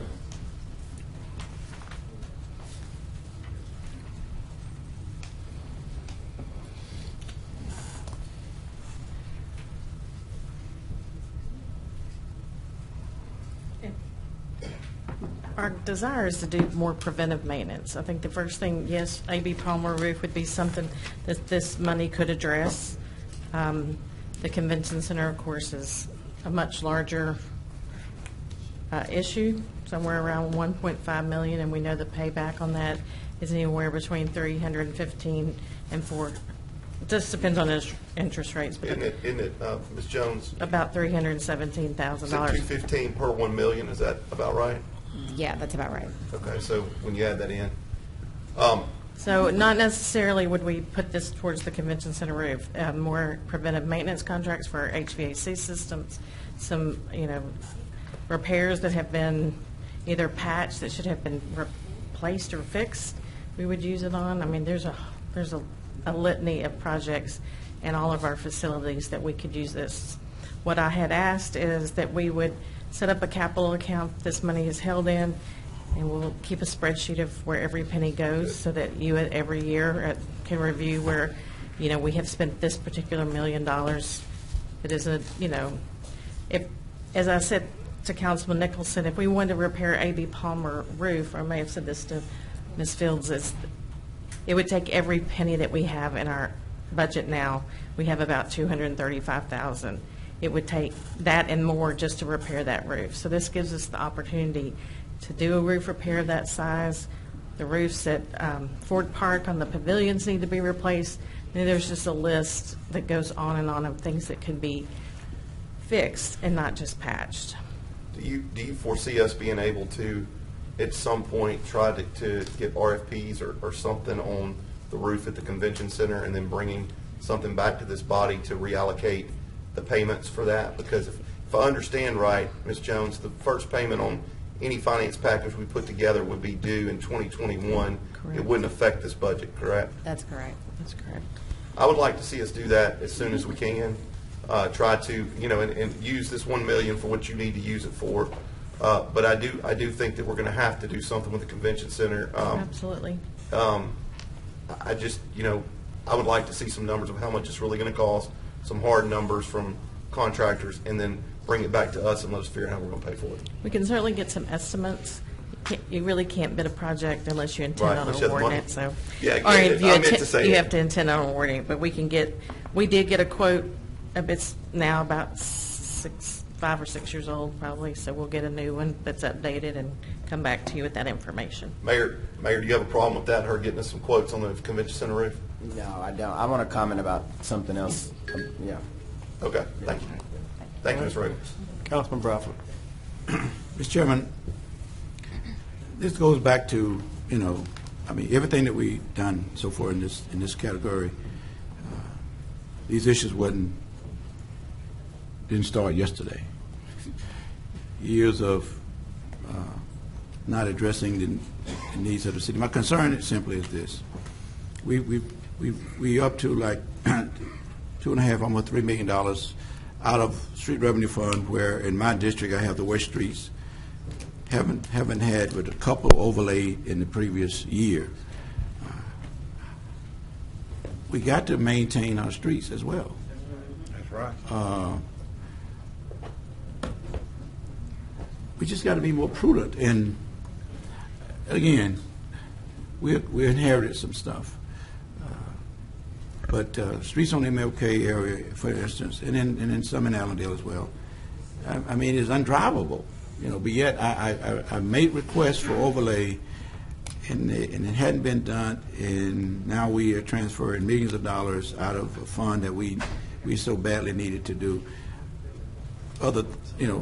So we're robbing Peter to pay Paul, or we're taking food out of Peter's mouth and giving it to Paul, and we got to do better. I mean, I'm not at all disagreeing with what we have to do to be proactive in stopping some deterioration of facilities. But at the same time, we got to be conscious of the streets that our citizens drive on, and we have funding for those purposes, for that purpose, and we just got to balance this. So, I mean, I'm gonna support the transfer, but I'm just saying we just got to do better in letting the citizens see streets being addressed as well. Mr. Chairman, I will. I agree. Oh, excuse me. Councilman Bradford, got Councilman Green, the Mayor Perkins, and then Councilman Is Nichols. Patrick here? Patrick Furlong. Patrick. He on back road.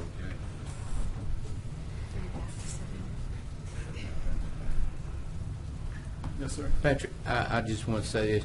Shelley, also, I love you. But Patrick, if this passed, I want you to make sure you see whose district votes for it. I cannot stand for one dime to come out of my district, whatever is going to District F. I want the buildings repaired. I think we ought to. But I have some streets in my district that's so bad until it's unbelievable. And people are tearing up their cars. They call me every week about a pothole there and this over there. Gary Norman, I call him just about every day. I tell him, Gary, I'm not going to call you anymore today. And before I know it, somebody else called me about streets in my district. So whoever votes for this, take whatever money that was going to go to their streets and put it in whatever this transfer. But do not take any money that would go to District F for this. And I just think that all of this is well, good, and fine, but this could have been addressed.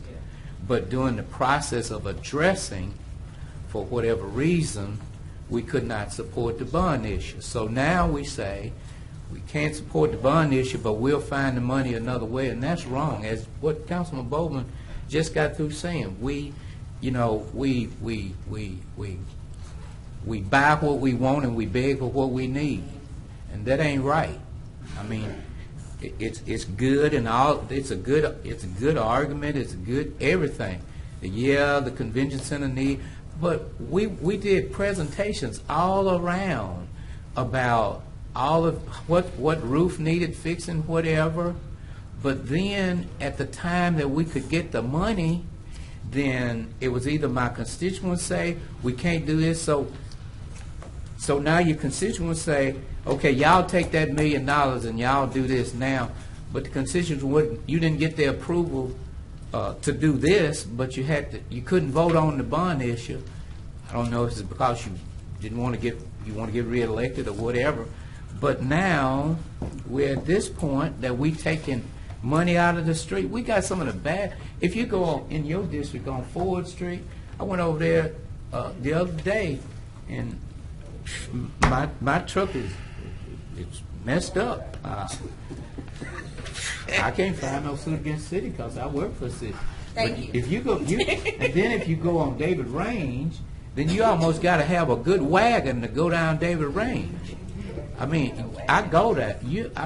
I'm serious. No, He you're needs serious. some help in his district, and then, but over here, we're going to make it look pretty. Now we're going to say, okay, we're going to fix A.B. Palmer. That was in the bond issue. Now we're saying we're going to get a chief his money. That was in the bond. Everything was in the bond issue. But now we can see, yep, we need this now. That is not right. That's just not right. So, Patrick, I'm pleading with you. Shelley, are you still here? Shelley, you know I love you. All right, I'd do anything for you, and I'm going to help you. But, Patrick, I need you to watch this counter, and whoever vote for it, you take the money from them. Do not take any money from District F. All right. I want that to reflect in the record. Thank you, Patrick. You know I love you, too. Gary? Was Gary here? Is Gary here? They stepped out to the back. He's here. He's out. Hey, Gary, come up here, Gary. Gary, come in. Gary. I'll just, I agree with that now, Patrick. That's 142,500 and 142, 847 and 14 cents. Leave mine alone too. Queensboro be all over me if I did that. Gary. Yes, sir. Would you just vouch for me and tell these people that I'm not lying, that I'm on you about getting the streets fixed? You patch this one up, and we just patching and we just patching. I mean, this is serious business. I mean, it's like, I don't know. In other folk district, they probably got good streets, got whatever. That's why they got the bypass, is because you don't have to come through the inner city anymore. You can just bypass it. You know, you don't know how bad it is in Moortown or Queen, because you don't ever come there, so you bypass it. But Gary, you there, so you know what's going on. So would you just tell these people I need all the money I can in my district? You know, just let them know. We ride your district regularly together. Yes, sir. And look at stuff, and there are a lot of needs. Thank you. That was politically correct. Thank you. Real good. Thank you. But here again, Councilman Bradford, you need to holler down there, give them a signal, and tell them do not support this, cause my sister Virginia Evans is gonna be calling. She gonna call me too. Let me just say this. I see it a different way, in a way. Okay. Well, I don't. I mean, the voters spoke. I mean, the city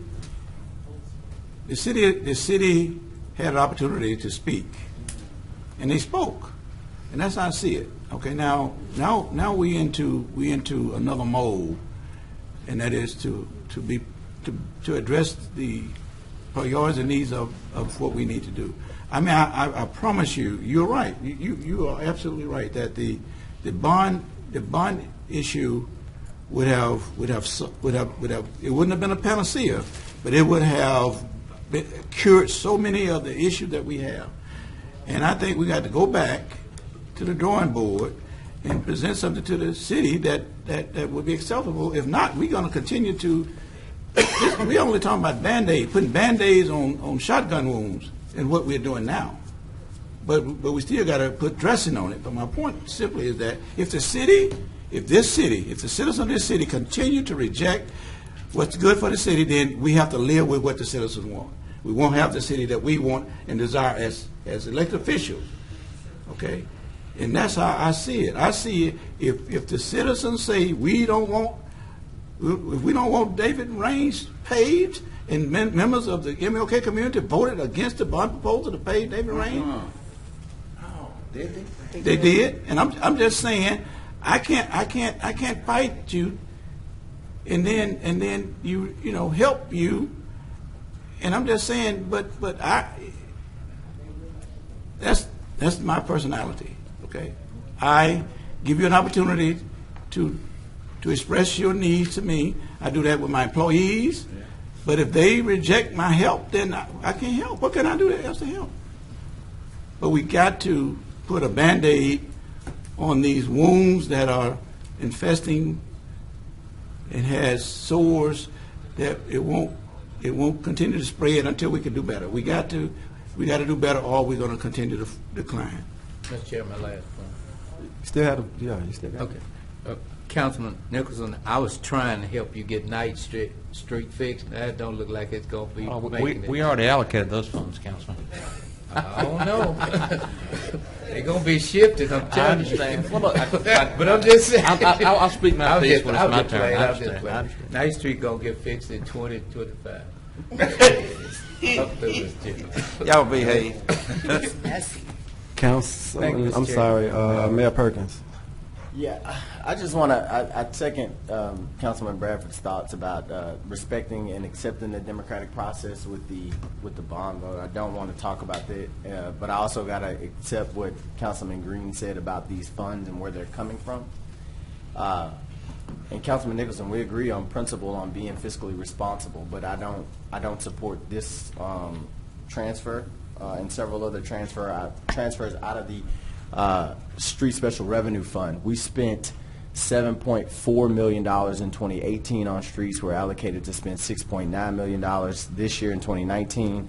Right now, we've cut down our pot that we're estimating to be about $7 million, if accepting all these amendments, to $3.9 million. So what we're doing, and I'm not sure if this is to compromise for some of the losses of the general obligation, the bond not passing, but the transfers, we are looking at passing on a greater burden to future generations for deferred maintenance. As a matter of fact, the consent decree that we're griping and complaining about right now, paying whatever billion dollars that we're going to end up paying, is because for generations and decades we passed up and did deferred maintenance. We're doing the exact same things with our street right now. So this is not fiscally responsible. This is robbing from Peter to pay Paul, and it's just not good for the city. So on this one, I'm absolutely not supporting it. I guarantee you our citizens will come to these chambers constantly next year to talk about their streets, their roads. We're going to be paying more funding out of more funds out of our risk management fund to pay for people's cars getting tore up in the streets. So this is one that I do not stand behind. It's simply kicking the can down the road, and we can't do that. Thank you. I agree with you, Mayor Perkins. I bust my tie on my truck. Yes, sir. But I was ashamed and embarrassed to sue the city, and I called. I did, but I was embarrassed to sue. I fixed it myself and paid for it, but other people can't pay for their ties. And I'm not counting their pocket. I'm just telling you it's just a reality, and I understand. So I fixed my own dang on truck and moved. I was ashamed and embarrassed because people saw me on the side of the road with my truck at a pothole. I can't do this, y'all. We still doing the same thing I talked about earlier. On this one, we need to think about it and do something different and move back on it. Bradford, I just hope that you go do the right thing as far as your district, because they come down here and call me more than anybody else outside of you about your district and your streets. Councilman Bradford. I'm just saying. Councilman Nicholson. Mr. Chairman, the mayor is correct that the city has for generations neglected its streets. And that's something that citizens see every day and feel every day, and so they're aware of that. But just like the streets are an infrastructure asset that the city owns, the city's buildings are assets that the city owns. This amendment is not about moving money from one part of town to another. It's about taking care of assets that SPAR is charged with protecting for all of us. I don't ever want streets money to be spent in any other manner than this. We need to address the greatest needs in our city first and work backwards. If there's a district in town that has nicer streets than another district, that district probably doesn't need to get as much streets money, because we need to take care of the worst needs first. But we can't year after year underfund SPAR, which is charged with building maintenance. That costs us money just like ignoring our streets does. For example, the convention center, we've been told, needs a roof that's going to cost about $1.5 million, or at least that was the last estimate. But because that roof leaked and we didn't repair it on time, we incurred additional losses of $1.5 million to that building, which is one of the city's most important assets. So I'm not disagreeing with the mayor when he says that we cannot ignore our streets, but we've also got to fund SPAR. If there were some other bucket of money from which to fund SPAR's ongoing maintenance needs, I would have looked there, but there's just not. In terms of the bond election, which has been the subject of some discussion relating to the budget this afternoon,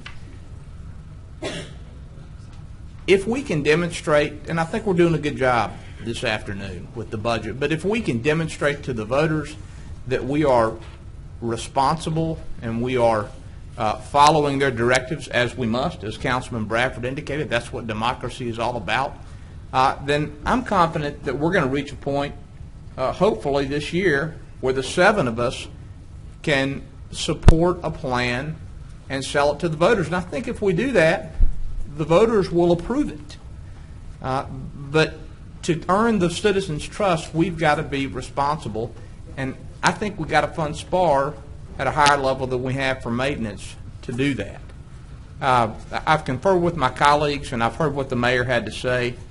My intention, and I'll ask the clerk to make whatever notations he needs to, is to offer an amendment to transfer $500,000 rather than $1 million. That will allow Ms. Regal to do some of the things that we know she critically needs to do for the city's buildings, and we'll leave a good bit of money in the Street Special Revenue Fund for streets. So, Mr. Clerk, I ask you to mark my amendment appropriately. Mr. Chair. We're changing the amendment to $500,000 rather than $100,000, and we are... No, rather than $1 million. $1 million. Yes, sir. We're making the, doing it on the actual document. You promised. Councilman Green, Mr. Chair. Yeah. You know, sometimes we play and we don't say what's really out there. The bond issue was not defeated because the people didn't trust us. And here again, here we are. This is where we are.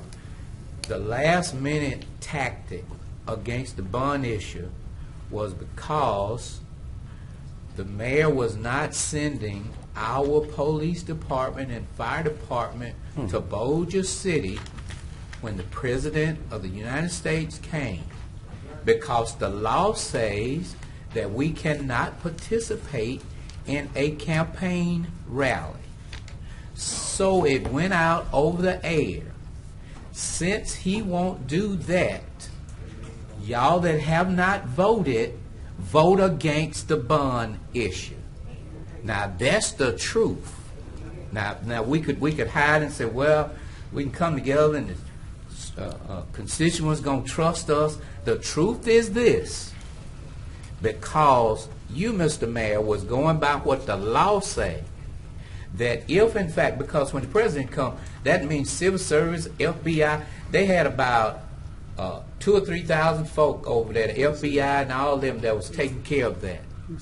But we got into a big rage that we ain't going to be represented over there. So a letter went out. It went out on the radio stations. Since we're not doing this for him, a sitting president, let's kill the bond issue. Now that's all. I'm done. Now that's what happened. That's why the last votes it ain't like the bond issue was defeated like 32 to 50. It was the streets and drainage was defeated like 50 votes. It ain't like it just killed it. It's like you know, that last surge, and there are some people that was waiting for something, Mr. Mayor, to say, okay, because of this, we're going to do this. And that's what happened. That's all and I'm telling you what I know, not what I heard. That's what happened. And so now that all of that's over, we're circumventing the process by saying, okay, let's get the money. Let's just rob this. Let's just take it from here. That's not right. And I think if we're going to tell the truth, we'll just be truthful about it.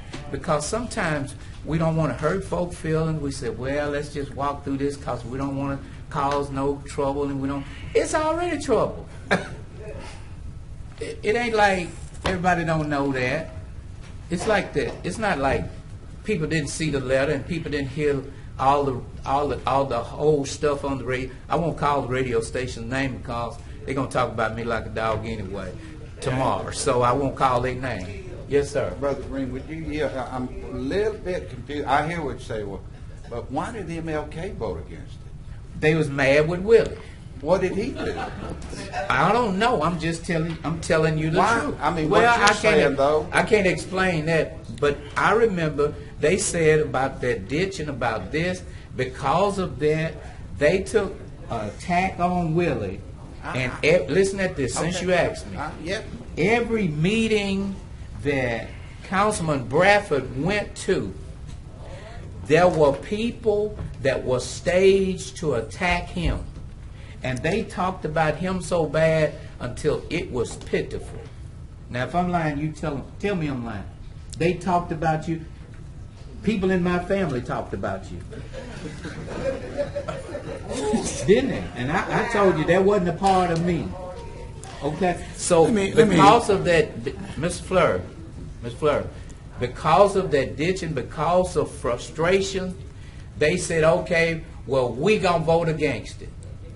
And they did. That's what happened. It wasn't about trust. It's like if you look in this country, Mr. Fleur, there's a spirit of anger and evil. And we, as leaders, got to show the people that we are together. And then it'll start from here and it'll go out abroad. But the bond issue didn't fail because of Willie Bradford. I'm saying that.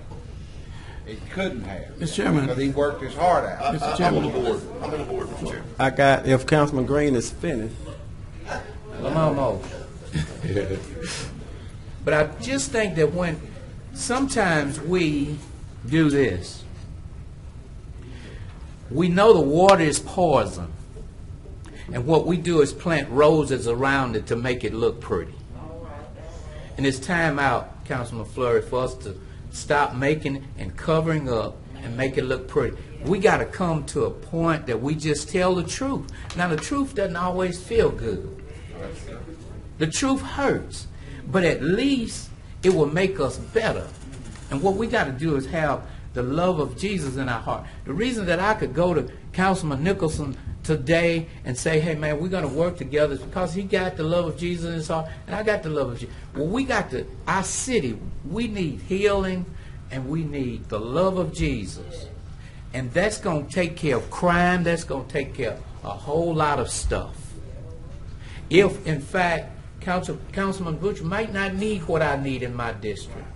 But when he said, okay, you know what, I don't need what you need, but I'm going to help you get what you need. And then they're going to tell him that I'm going to help him get what he needs. But we got to have the love of Jesus. We got to care for everybody. And that's what we got to do. Okay, I got it. Thank you. Councilman Butcher? Mr. Chairman, I'm done. Thank you, Councilman Butcher. Councilman Bradford, do you have something to add to what he has? Mine's about, I need to ask a question about this. So, My statement is simply this. I mean, people talking about me doesn't bother me, number one. I want you to understand, nothing I do on this council is personal. Nothing I do is personal. When I get home tonight, my little grandbaby is going to run to me and hug me, and we're going to play patty cake. Okay, so what happens here is not personal. But I do want to say this, that this is the council's budget. This is not the mayor's budget. It's our responsibility to address the needs of this city. Okay? What happened in the past is in the past. All right? What happened in the past is in the past. Now, I said that the $1 million I wasn't going to support. Rodney King yelled out one night, can we all get along? And he got beat up. Well, no, he got beat up before that. I'm just saying he got beat up. After he got beat up. But he never recovered. My point is that we have a responsibility, and we all can take the responsibility the way we want to take it. But if a department head said, I need some funding, and it's reasonable, we can reason together and say, this is reasonable, we ain't gonna take $1 million, we'll take 500,000. I appreciate, Councilman, the compromise. The mayor is not in the equation. He gave us impression he's going to operate what we approve. But he's going to say, I would have done this if the council wouldn't have done that, and I would have done this if the council would have done that. That's not the issue. The issue is, what do we feel as a council the needs or the priorities that we can do now, not through the bond issue, not next year, but now to get us to the next point. That's how I operate in my household. So, Mr. Chairman, I'm just saying that I wasn't going to support the $1 million. I'm going to support the compromise, 500,000, and hopefully that we can get streets done, and that we can get the maintenance done, and get to the next level. That's all I'm saying. Okay. Councilman Butcher? Ms. Jones, the mayor said, what did we spend out of street special revenue fund last year on streets? I missed that. About $7.4 million. And that was on streets specifically? Right. That was transferred to capital projects for streets. Okay. Is there a breakdown by district of what districts got what out of that 7.4? There is. I don't have it offhand. I mean, could you email that to us all? Yeah. I'd appreciate it. Thank you. Mr. Chairman, Mr. Chair. we need a motion and a second on amendment number 8, as amended, with 500,000. Mr. Chair, before we make that amendment. Councilman Green? Also, Patrick, would you come for a minute?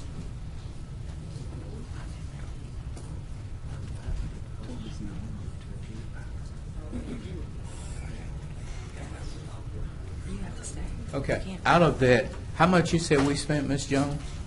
In 2018, we spent 7.4. In 7 point. That was 18 or 19? In 2018, we transferred to 7.4 million to capital projects for streets. I'd like, what's the 19 number? Do we have that number? 2019, we were projecting is at 6.5, and that is expected to be leveraged by some federal funds. So we'll Right. But the 6.5 is what we took out of the street special revenue fund to pay matches. Is that right, Patrick? We had talked about that. But what we have taken out of street special revenue fund for 2019 thus far is 6.5. We have not taken out the last chunk, but the total. But it's allocated. The total allocated to go to capital was around 6.5. And the capital would include streets and drainage. Streets. Streets. Okay. And Patrick, Yes, sir. a portion of that matching money that we did went to satisfy Pastor Brown with his personalized Linwood Street, right? Yes, sir. There was federal funds that went to that, though, right? It was Yes. Match. It was a match, Yes, right? sir. Yes, sir. So therefore, the total cost of that was how much, Patrick?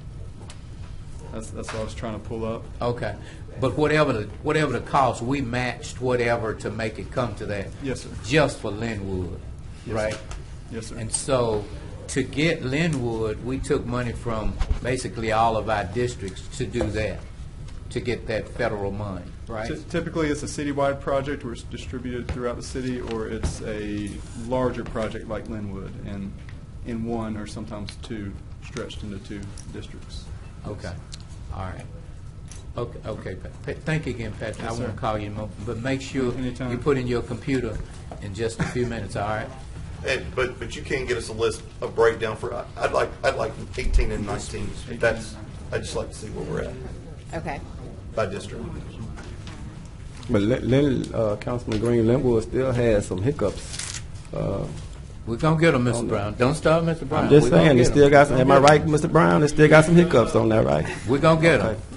All right. All right. I understand, We gonna because we get want you to keep talking positive, but you got some issues on Linwood, right? Okay. So, but I did want to, I'm just saying, I got people from Lakeside, my side and your side of Lakeside. People from Allendale, my side and your side of Allendale. That's calling about their streets all day, every day. Mr. Chairman, No, I'm just putting that out there. I understand. I'm just putting it out The there. streets on the Cooper hadn't been Zero. opened in 40 years. I've got roads in District D that have not been overlaid since it was outside city limits. Well, y'all should be ashamed to go and vote and take that money out of the streets and put it somewhere else then. So I'm going to leave that at that. I know what my vote is, and I'll call with my streets tomorrow, and I want to start getting them fixed ASAP. Okay. I call for the vote. Well, I haven't made the motion. I'll make the motion. The amendment. On the amendment. 500,000. On the amendment with 500,000 transferred. And I'll second it. Been moved by Councilman Nicholson and second by Councilman Butcher for $500,000 to be moved from Street Special Revenue Fund. It won't be my money. It won't be mine neither. Please vote. Motion carries 4-3. Can I see that? Let me see that, please. Fleury, Bradford, Butcher, Nicholson. Thank you. Next. Amendment number 9 has been removed. So now a motion to adopt ordinance 142 would So be moved. as amended would Second. be in order. Second. It's been moved by Councilwoman Fuller and second by Councilman Green.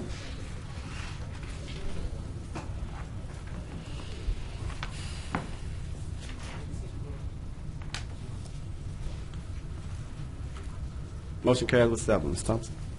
Ordinance 143 adopts a 2020 retained risk fund budget. So moved. Second. It's been moved by Councilman Bradford and second by Councilman Green. If there's no discussion, please vote.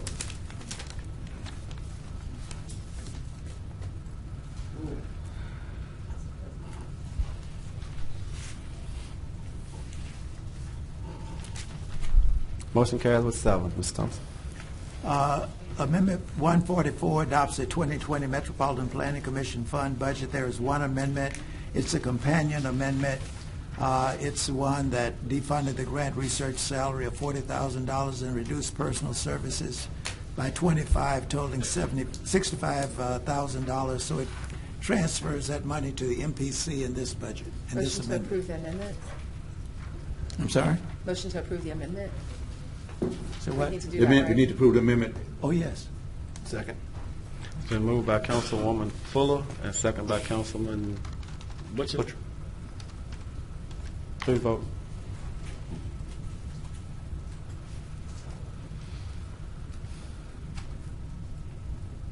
Motion carries with 5. Ms. Thompson. As amendment. As amended. Second. Moved by Councilwoman Fuller and second by Councilman Bradford.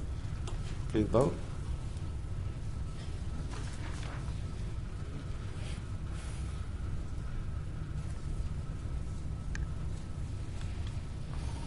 And motion carries with 6. Ordinance 145 adopts the 2020 Community Development Special Revenue Fund budget. There are no amendments. So moved. Second. Moved by Councilman Bradford and second by Councilman Green. If there's no discussion, please vote.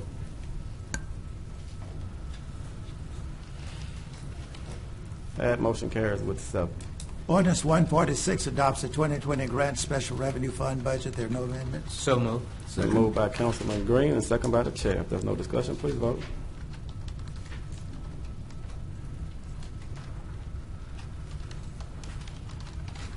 And that motion carries with 7. Ms. Thompson. Ordinance 147 adopts the 2020 Shreveport Redevelopment Agency Special Revenue Fund budget. So moved. It's been moved by Councilman Green and second by the chair. If there's no discussion, please vote. That motion carries with 7. Ms. Thompson. Ordinance 148 adopts the 2020 Downtown Entertainment Economic Development Special moved. Revenue Fund Second. budget. No amendments. It's been moved by Councilman Green and second by Councilwoman Fuller. If there's no discussion, please vote.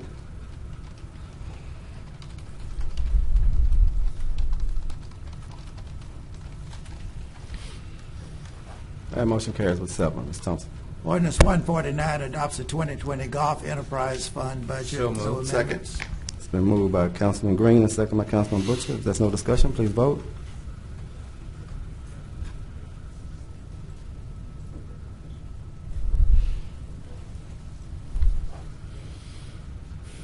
Motion carries with 7. Ms. Thompson.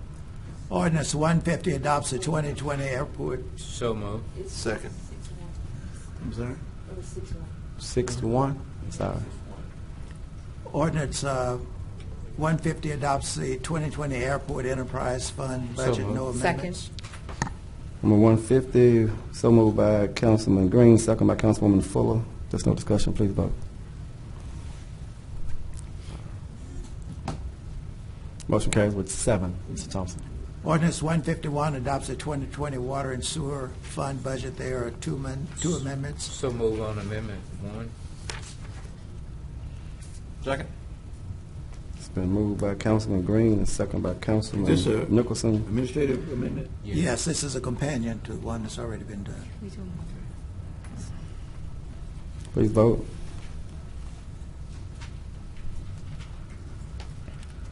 Motion carries with 7. Mr. Thompson. So move on Amendment number 2. It's also a companion amendment. By Councilman Green and second by Councilman Butcher. As amended.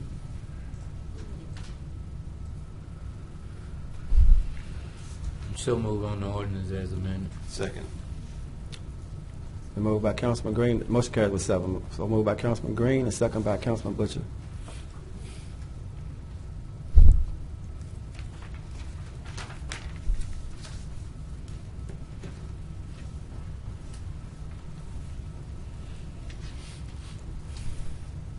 Please vote. That motion carries with 7. Mr. Thompson. Ordinance 152 adopts the Sportran budget. So move. Been moved by Councilman Green, second by the chair. If there's no discussion, please vote.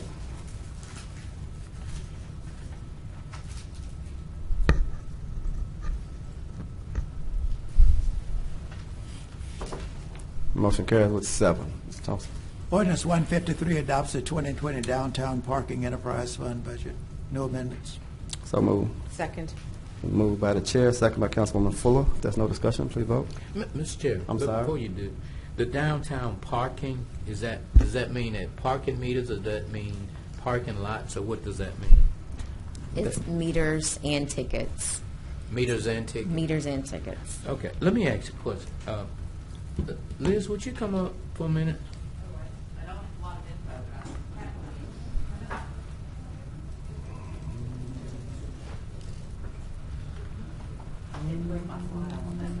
Does this come through the DEA? It does. It does. We have the professional services contract on parking for downtown, and so we handle all the downtown parking as well as the tickets that are handwritten by police, and not only the Shreveport police but the airport police. My question is, there was a time that you could have a, say for instance, an elderly person, okay, that there was a park that they could park that they didn't get a ticket.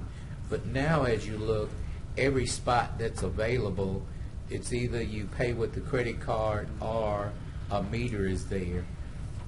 What caused, I guess y'all to go to that system that there's no free spots to park without paying downtown? Councilman, I do not recall a time when there was free parking for elderly. I don't mean free. I just mean Okay. there was some spots that was not taken. That was designated for that. No, it was just some spots where there were no meters. Was that right? Oh, Yeah.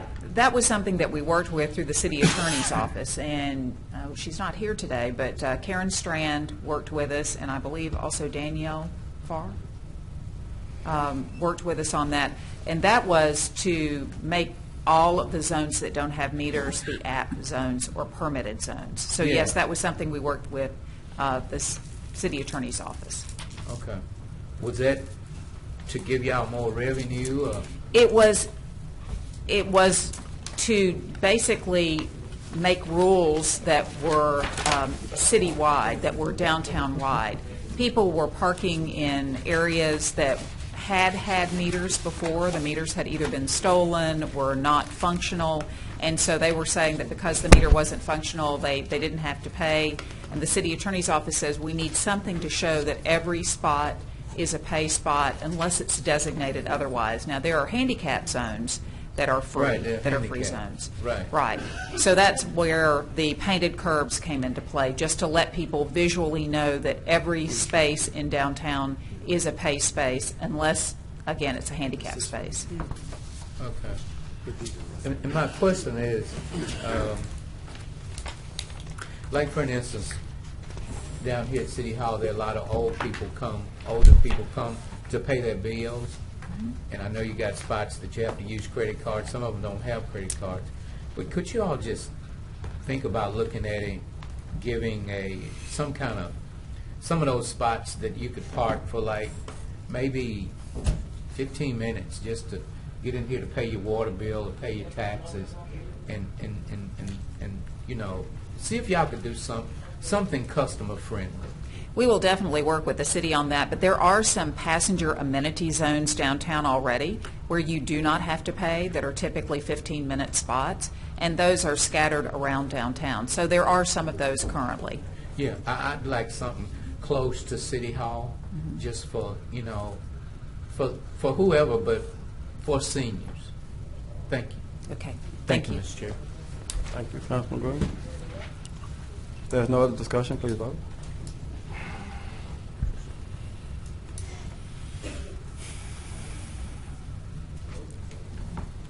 That motion carries with 7, Mr. Thompson. Ordinance 154 adopts the 2020 Convention Center Enterprise Fund So budget. moved. Been moved by Councilman Green and second by Councilman Fleury. If there's no discussion, please vote.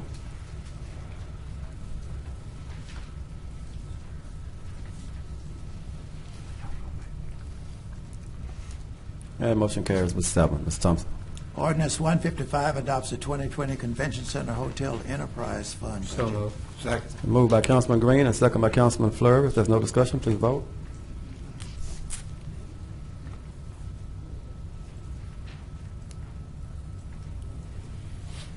Motion carries with 7, Mr. Thompson. Ordinance 156 adopts the 2020 Debt Service Fund budget. There's one amendment. So move on the amendment. Second. Mr. Chairman. Councilman Nicholson. Ms. Judge, the amendment changes by millions of dollars the projected fund balance for this debt service fund. What necessitated this amendment? What was the reason for that?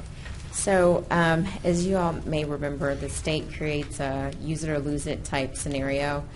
So because the bonds did not pass, it means that we have to roll back millage. So initially, we were proposing 15 mills, assuming that the bonds were going to be passed. This reduces the millage to 9.026 mills. Okay. Thank you. If there's no other discussion, please vote. On the amendment. On the amendment, sorry.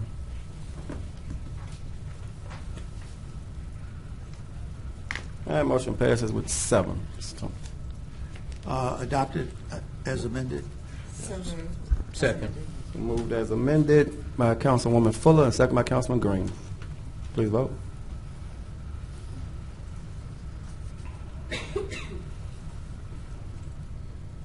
Motion carries with 7. Thompson. 157 is a 2020 Solid Waste Enterprise Fund budget. No So amendments. Second. Moved by Councilman Green and second by the chair. If there's no discussion, please vote.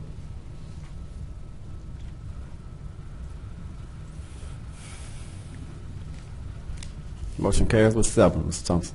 Ordinance 158 adopts the 2020 Street Special Revenue Fund budget. There are several amendments. They are companions.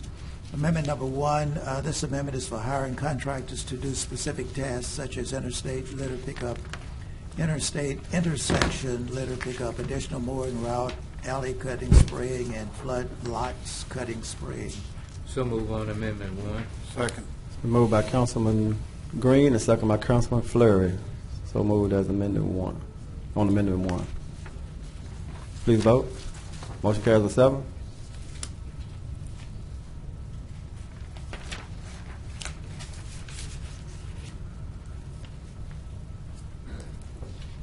Amendment number 2 has been amended in light of the amendment in companion general fund number 4. It transfers $1.5 million from street special revenue fund to general fund operating reserve. So moved. Second. Been moved by Councilman Nicholson and second by Councilman Butcher. If there's no discussion, please So we vote. already voted. This just This is a companion. yeah. That motion carries with 7, Ms. Thompson. Amendment number 3 transfers $150,000 from street special revenue fund to general fund. This is for internal audit and for the city council investigation. This companion You've already voted for general fund number 5. So moved. Second. Been moved by Councilman Nicholson, second by Councilman Fleury. If there's no discussion, please vote. Motion carries with 6, Mr. Thompson. Amendment number 4 transfers $50,000 from Street Special Revenue Fund to fund a digital forensic lab for the police department. The companion was general fund number 6. So moved. Second. Been moved by Councilman Butcher, second by Councilman Nicholson. Please vote.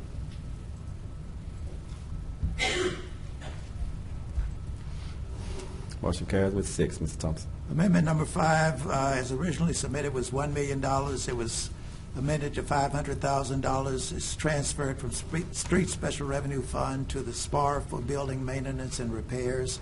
The companion was general fund number 8. So moved. Second. Been moved by Councilman Nicholson and second by Councilman Butcher. Please vote.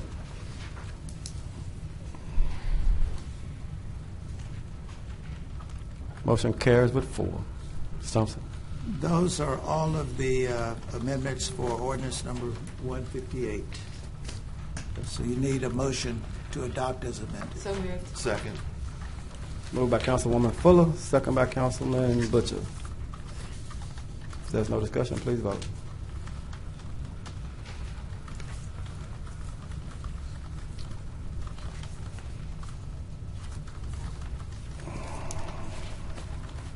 Ordinance 159. Reading over. You went on that? I forgot you said you went. Motion carries with 6, Mr. Thompson. Okay, we're now ready for ordinance 159, right? It adopts the 2020 Downtown Development Authority budget. No amendments. So moved. Second. Been moved by Councilwoman Fuller, second You by... said that was, no, that, 159. no, he said it was adopted with 6, I voted against it. It's still You said 7 of us. Huh? It's still 7 of us. We still counted you right. Oh, okay, cool. Oh, that was 5. You voted yes. Who was it? What was it? It was 6-1 Goldman. And I was no. He voted yes. He voted yes by mistake, so it's 5-2. It was Councilman Yeah. Green and Councilman Bowman. Right. Yeah, my vote was no. Moved by Councilwoman Fuller, second by Councilman Butcher On what? on 159, Downtown Development Authority. If there's no discussion, please vote. And that motion carries with 7. You've now adopted the 2020 budgets, and I think it was easier than making sausage, maybe. He wasn't joking. A couple of years we had to get sent out for pizza. We can still do that. No, we can't. It's your fault. Mr. Chairman, we are now to table legislation, ordinance 161 of 2019. I believe Councilman wants to remove it from the table so that it will be on the regular agenda for the December the 19th meeting. Which one is that? That's ordinance number 161. One over 60. This concerns, Council Green, the alcohol hours that we've talked about. Okay, let me ask you a question on this. Yes, sir. Once this come, I know we're getting the alcohol hours, and of course, we're stopping the sale at 11 o'clock, right? On weekdays and On 12 weekdays. on weekends. And I should add for the interested public, this only concerns sales for off-premises consumption from stores whose primary commodity is alcohol, so a packaged liquor store. This has nothing to do with bars. Not going to bother the club. No, sir, this does not impact clubs. Okay, so what about restaurants that sell? It does not impact restaurants. So my either. question is, if in fact you are stopping people from buying it at 11 o'clock, what's the goal? Are you trying to stop people from drinking? Because they can go in a restaurant at 12 o'clock and still buy liquor and eat with their dinner and do whatever. So are we punishing one side and saying you can drink inside but you can't carry it home? What are we actually doing? So, Councilman, I will share with you a study that I circulated to members of the Public Safety Committee recently. There's a well-documented correlation between late-night sales of alcohol for off-premises consumption and crime. What I'm really trying to do is close at a reasonable hour liquor stores in neighborhoods where they are causing problems. And that's my goal, and the motion that we're about to consider is not to adopt this legislation, it's just to remove it from the table for further consideration at our next meeting. Okay. Well, let me ask you this. When we move it for further consideration, will the black liquor store get the 11 o'clock hours, or will it still have to stay at 9? Well, I will say in response to that, that my initial proposition was that we close every liquor store in the city that sells liquor for off-premise consumption at 9 p.m., and I remain willing to do that. So if there are 3 of the votes on the council to do that, that's what we'll do. But otherwise, this is the best compromise I can. No, what I'm saying. No, this will not impact the conditions of their special use permit. Will not. No, what I'm saying is this. You're saying that the 11 o'clock for the liquor stores, right? Yes, sir. So my question is, the black liquor store that's on Kings Highway, will it have the same 9 o'clock hours versus these having 11 o'clock hours? Or once this happens, will everybody be on the same level playing? Well, let me start by saying that right now the disparity for that liquor store, which has not yet been built, and everybody else is much broader. Right now, everybody else can stay up until 4 in the morning if they want to, and he will have to close at 9. That's what the council decided to do. To reiterate my starting position on this legislation, I think 9 is a reasonable time for every liquor store to close, and if you, Councilman Green, and 2 others will join me, that's what we'll do. But No. I'm just asking the question. No, yes, sir. No, it will not. It will not impact the conditions of that special use permit, and it will not allow that liquor store to stay open later. Okay. Thank you, Mr. Yes, Chair. sir. Mr. Chairman, I think that's the only item to be removed. They did vote on it? No. So I move to remove the legislation from the table. Isn't there another companion piece with that on the distance? I don't think he's going to remove it. Well, I mean, that's up to you. You're the chairman of the Public Safety Committee, but I didn't think we had gotten to the point of removing that from the Okay, table. we'll leave it. Yep.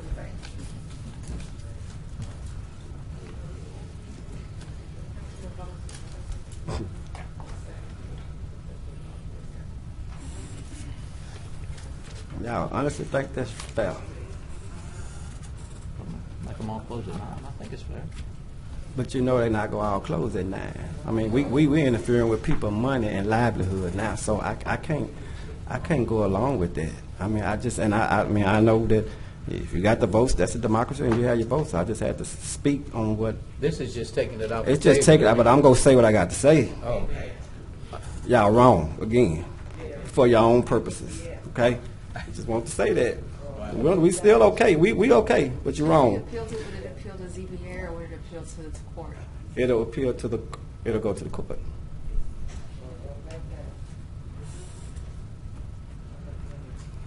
So we've taken this off the table? Yes, sir. Motion passed with 6. What was decided in the Mr. Chairman? It's okay. In the Public Safety Committee yesterday, myself and Councilman Nicholson and Fleury, we heard from several owners of liquor stores there, and they said that 11 was when they were good with 11. I'm open. I mean, we can. This is just going to be presented to you all to vote on. No. My question. I know what you're. My question had to do with once we changing this, okay, that we had it on the table. Now we're taking it off the table. My question was, since we've developed all of whatever we've developed, are we going to still treat the black liquor store like we treat black folk? That's my question.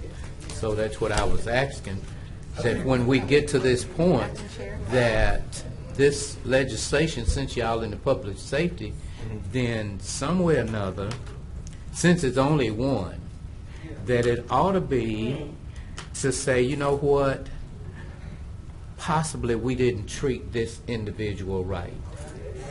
that he needed to be treated better. And since we're at this point, let's just make everybody even. We got the police department to survey, to do whatever, and if anything go wrong, then we can treat everybody the same. Since we're putting everybody on the level plane, I just like to recommend that go back to you all in public safety, that everybody that has a store be treated the same. I am more than, this public safety meeting was called over a week ago, and anybody was welcome. The agenda was sent out. I'll be more than happy before we present this if you feel like we need to have another meeting, but we've voted on it, and I think that probably the place to discuss it would be at the next meeting when it's going to be on there, since we've pushed it forward. But I understand your concern. Councilwoman Fuller. Today, we looked at some text code amendments from the MPC. We passed those today, right? We adopted that today. We did. Within that was something that was suggested by me, and I wanted to thank Mr. Clark for taking it to the MPC, and they went ahead and approved it. And within that was the way that it's set up right now. If you apply for a special use permit, you can do that in a commercial 2, commercial 3. It's a use by right in a commercial 4.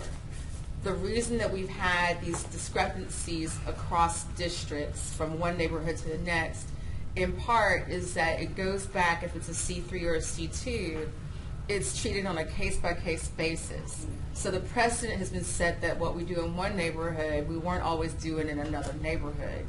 And that's how we ended up in a situation where, regardless of how close the business was to a residential zone, if they had the C2, they had the right to apply for it.